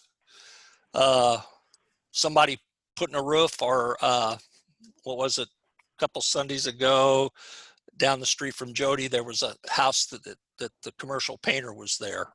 Mm-hmm. Or I saw him and I said, I wish he would have just closed up his van because he was inside painting. I go, that one was a tough one. I'm like, the sheriff was out there for an hour, dealing with that. And I'm going, the guy's inside the house, not disturbing anyone. It's a tough one. So. Yeah, but I mean, you didn't call or anything, but on another street, somebody could have called. So, right. When you see a contractor, actually, the house just around the corner from where the mayor lives on a Sunday, I saw a contractor there one time. Well, it's kind of silly to do it that close to my house because. Yeah, that's not the brightest idea. So, I stopped and told him. I said, "Hey, you got to go, buddy." But yeah, he didn't know. He could plead ignorance on that one, Lynn.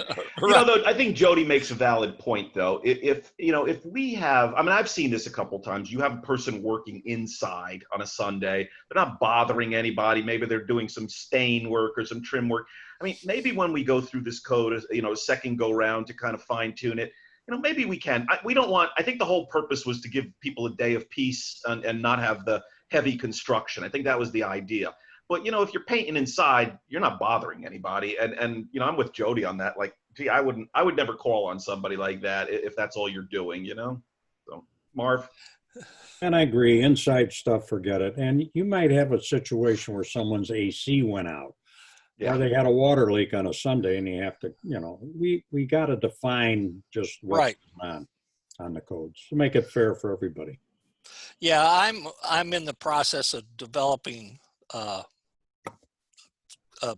what I call a pre-permit application because we're struggling sometimes with the county about certain things that are supposed to come here. So in the pre-permit application, we're going to make everything come here to look at it so we know who's in the city and who's doing the work. So that form, which once I get it finished, I'll send it out to you just to show you what I'm talking about doing because we've had some issues with homes doing construction after hours at night inside, and they're gutting the house and you don't see it until you see it every day, I guess. So we need to tighten that up a little bit with the county. Any other comments? So can I make my comment on the sheriff? Oh, I'm sorry, Jody. Yeah, and then Glenn raised his hand afterwards. So we have Jody Shirley, then Glenn Gunn. Okay, so Lynn, I agree with your things you want to remove. I think we do need to tighten up the house checks. We talked about that, but I noticed on the next page over, item F, the Marine Unit Patrol, I never see them. I don't know if they actually patrol our waterways, but I don't think they do. I mean, I would think that I'd see a sheriff boat behind my house every once in a while, and I don't ever see anyone. And then the other thing is item G, we have this neighborhood watch, that they're going to work with our neighborhood watch. Do we have anyone that heads up neighborhood watch? And if we don't, can we put that position available on the website so we can kind of look to spool that up and help the sheriff's department rather than always calling them with complaints? Well, what I'll do, I'll talk to Deputy Huey. She's the neighborhood watch coordinator for the sheriff. I know we did have someone, I know Martha Vasquez was in it, but she has since moved. I don't know if anybody took it over from her, and it's really up to what I want to call it. I'll call it a street captain or something that, they have to get someone on the street has to get the residents together to do that. So, but holding the signs would have an interest in that. Pardon? Maybe the couple that are standing on the street holding the sign because they clearly want help. You want to go ask him, Jody? I'll buy you breakfast. I think that would be a great. I mean, they have. You didn't. Sheriff's Department, and that would be a great opportunity. It would for be them. more productive than what they're doing. They're not doing anything right now but making a lot of noise. Well, Mayor, I'm upset because I went out there and you didn't buy me breakfast. Yeah, I saw you though. I did give you a plug. I told you that I don't know what you did, and I know no one has been successful yet, but I don't know what you said. So take credit for this, even if you didn't do anything. Whatever you did, you got him to push it back about 15 minutes, and that's good. So, thank you. I saw you out there, but they were beeping away while you were out there. So, but yeah, that's a good idea, Jody. Well, I know there's got to be someone, older in the community that has a lot of time that wouldn't mind, organizing a group of people for Neighborhood Watch. And so that, I'll vote for him for captain of 6th and 7th. How's that? anyway. Okay, that's all I've got with the contract right now. So we can't, of course, vote on this tonight. It seems like there's no real disagreement. So I would say put it in for the 9th. Does everybody agree? You put it in for the 9th, and that's when our first official vote on the budget occurs, correct? Right. Okay, so that's what we're going to do. Everybody in agreement with that? That's what we want Lynn to do for us, right?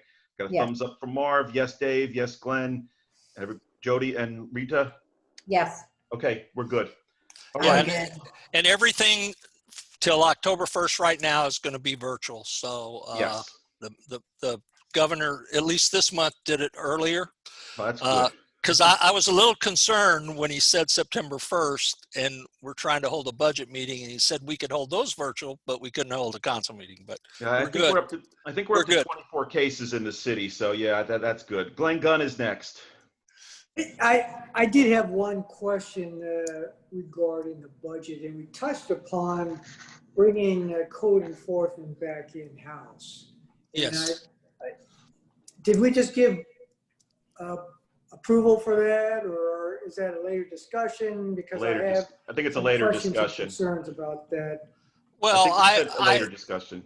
Well, if we're going to use the money in the code enforcement for possibly the deputy, my suggestion is to bring it back in-house, but leave that money in code enforcement.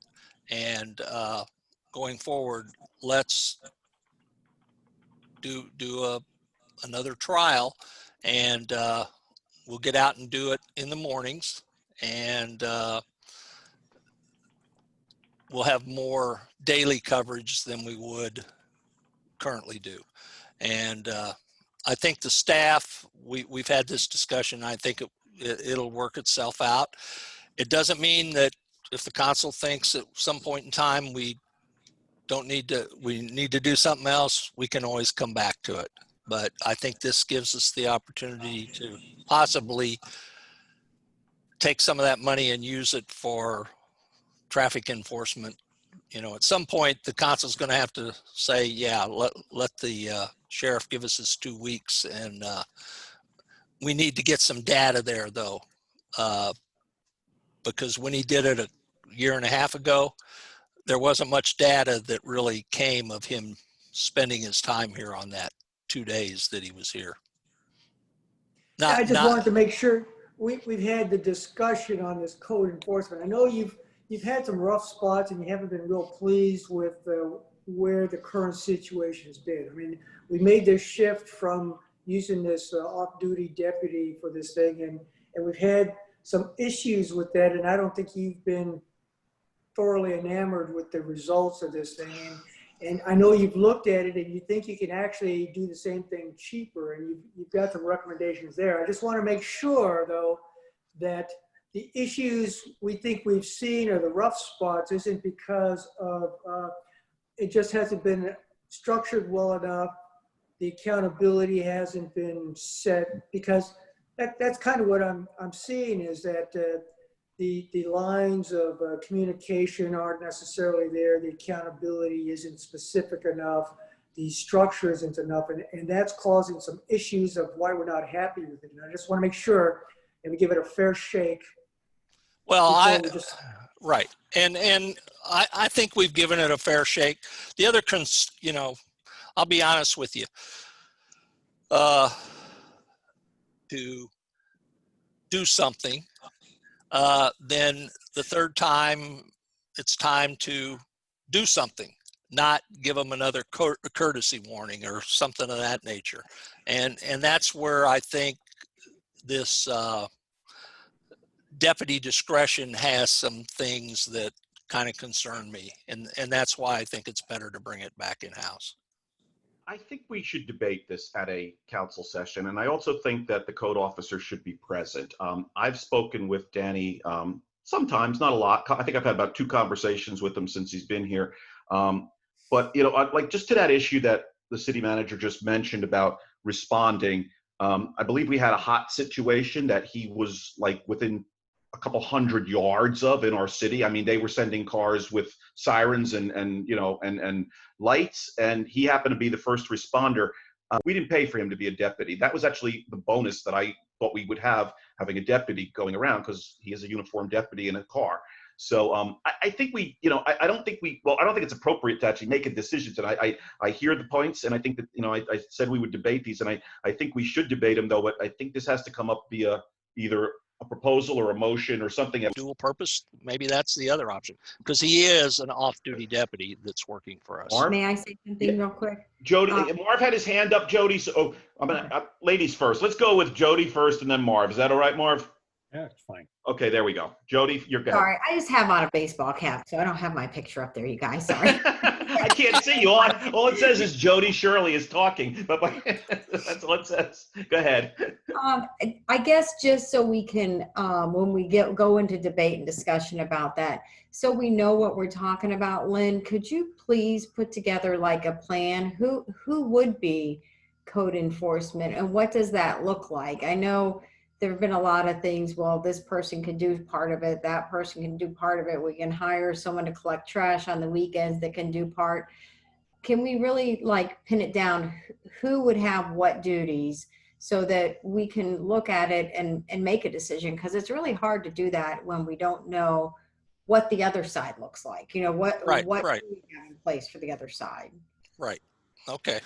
Not a Okay. problem. Thank you. I'll say this. It's nice to have the extra squad car run around the city enough hours. Wasn't here as the days that something would happen. And I think a lot of people watched who was here and when they were there, and then worked around it. So, it's a kind of a toss. You lose the presence of an officer, but you gain more eyes with all the employees you have in the city watching as they meander through the city. So it's kind of a toss-up. What do you do? Anyone else on that topic? So Lynn, for our September meeting, I guess you'll have some information for us on this. Yeah. And if we're going to debate it, then I think it's only fair that Danny be invited. He doesn't have to come, but he's invited. I think that's fair. Yeah, I'll discuss that with the sheriff's department. Okay. If they want Danny to come or who it is, because it's really their contract. Okay.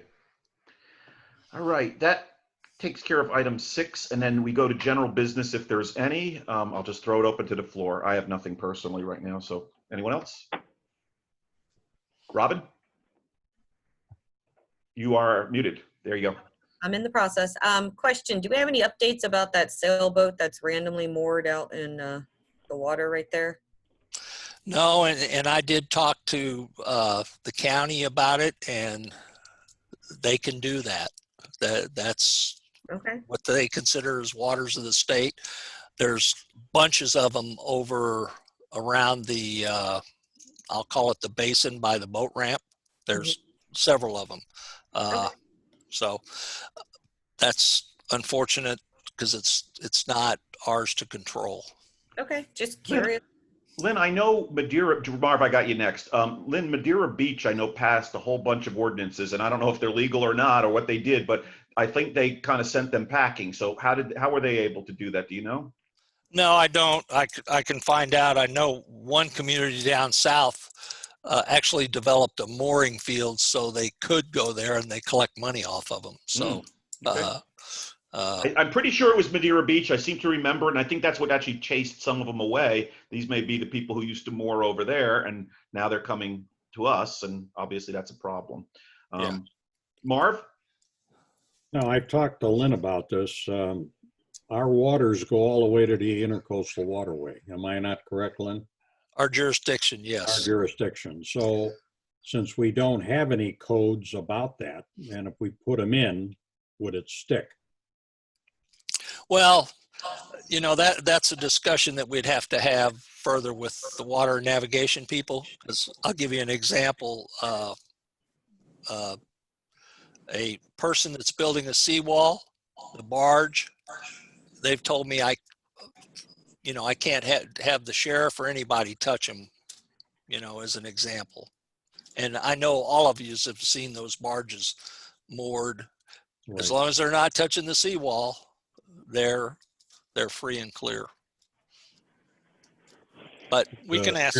Would the sheriff's Marine Division know anything about what laws they could use or not use? I can ask them that. Because they're supposed to help us out and patrol our area anyway. Maybe they could give us some information on what codes we could put in place. Yeah. Now, we've got a lot of partying going down on that one island. I don't know who belongs to it. It's ours. Yeah. You're talking about the one at the south end? Yeah. The one Yeah. at the south end that's close to Indian Rocks Beach. Yeah, it's within our city jurisdiction. There's a lot of excitement there once in a while. Every weekend. Yeah, absolutely. That from you, Marv? Pardon me? That from you? Yeah, I usually travel down there. Not now, the boat's not running, but good excuse, right? Calm down, calm down. Mayor Manzo, Yes, Patty. Councilmember Shirley. Yes. Jody? Yeah, just before we change topics or just back on that, the sailboat, the city of Key West, they have a big issue with boats being moored and don't move. And so, yeah, they moved a mooring field off to a confined area. And what they're doing to control that is the boats have to go to a pumping station weekly, and they must have a receipt that they've pumped out. So it's back to go into our code and adding some codes and code review. And they must be able to move on their own. They have to have a working engine. Doesn't matter if it's a sailboat, it has to have an engine and it can operate on its own. And so that's how they're getting rid of a lot of boats in Key West, and that's probably what they did in that Madeira Beach, I think you mentioned. Yeah, I think it was Madeira. Yep. Yeah, yeah. And then I'll just tell you my general business. My last item was, Lynn, you had mentioned paving Bellevue Isle Estates, and I think that a couple of things that you've said a couple of times in talking about that is you think there's going to be enough money to do that little patch job on Belle Isle and pave Harrison. Can you please confirm that before you put it on the agenda so we know what we have for money and if that is a possibility? Well, between what's left, we've already awarded the contract for the paving for Bellevue Estates Island. Mm-hmm. We will have enough money to do the curb work in Bellevue Estates Island.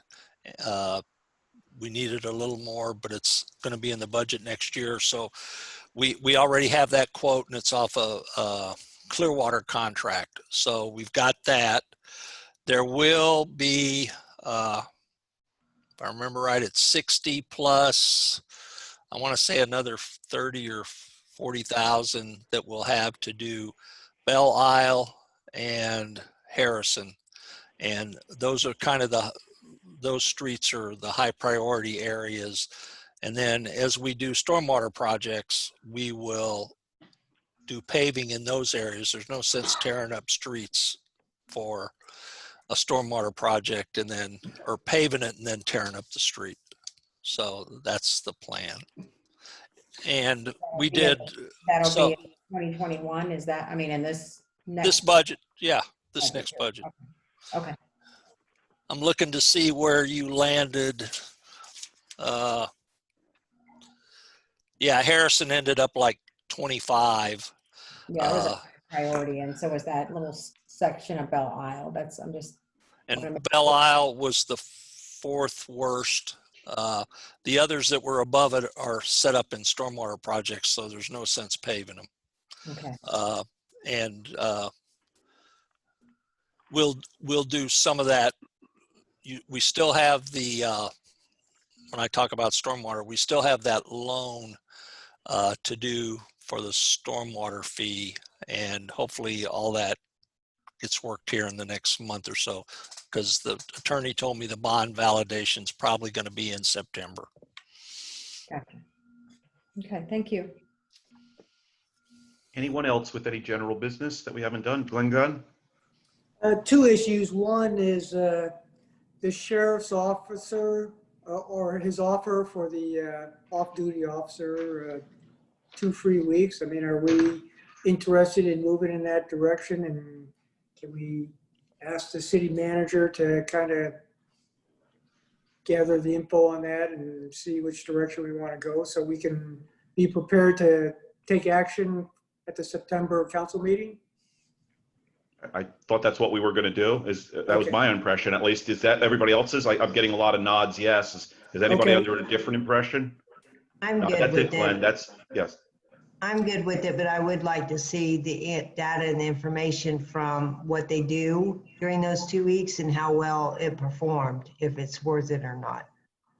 Yeah, I agree. Let's use this as wisely as we can to hit some of these hotspot target things, and let's see if it makes a difference. Because I'm not against. I think one of the recommendations from our finance committee was we had the money. Let's spend it if we have to for some of this quality of life issue enforcement. So let's turn them loose on this and see what we actually get out of it.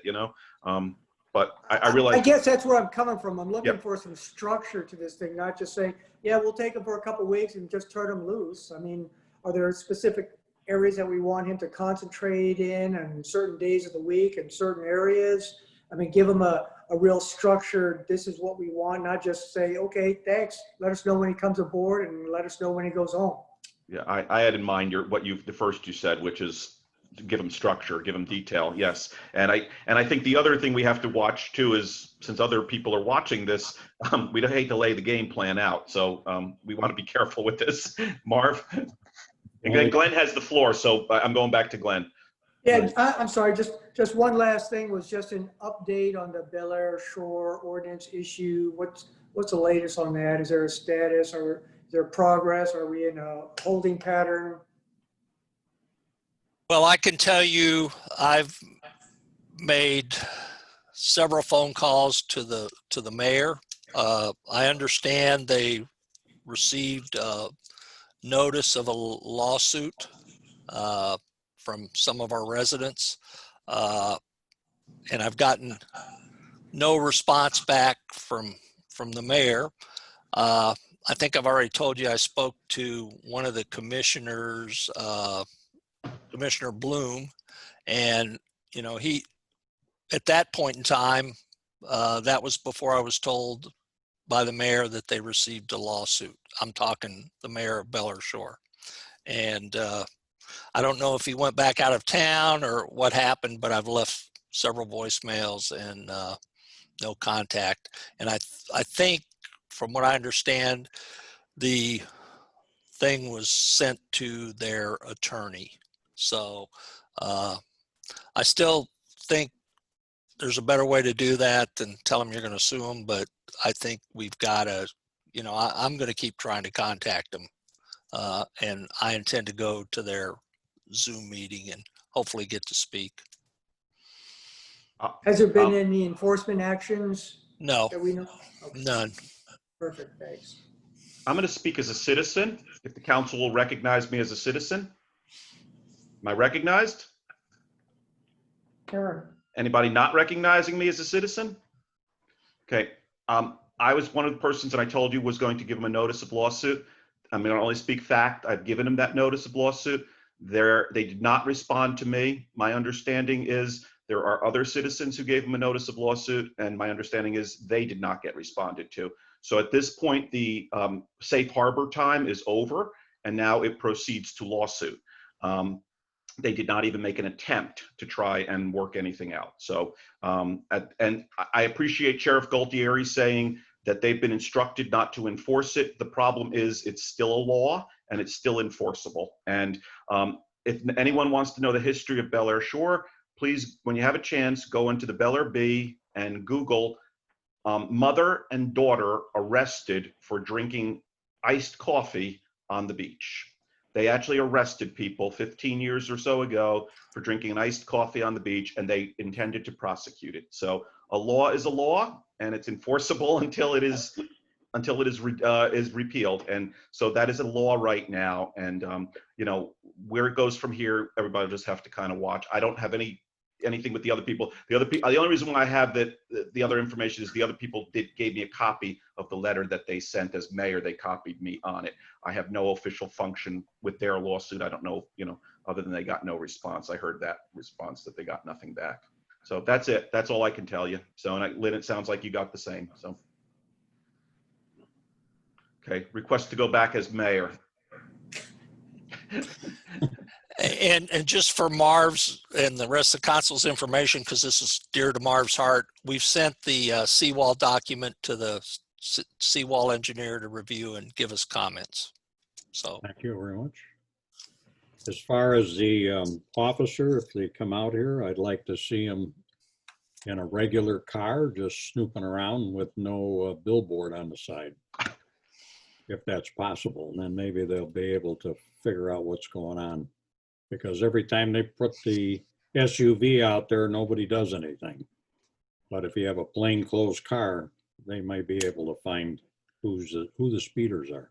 They had some heavy law enforcement going on Friday morning at the corner of Causeway and Gulf Boulevard. And I thought perhaps it was in reaction to Councilman Gaddis's comment that he didn't see people on the causeway anymore, because boy, did they have it. They had undercover, they had several sheriffs, they were pulling them over for well over an hour, 2 hours. I had to go to the doctor. I came back, they were still hauling them in. I don't know what was the trigger point. I didn't aim to find out, but they had quite a collection of customers.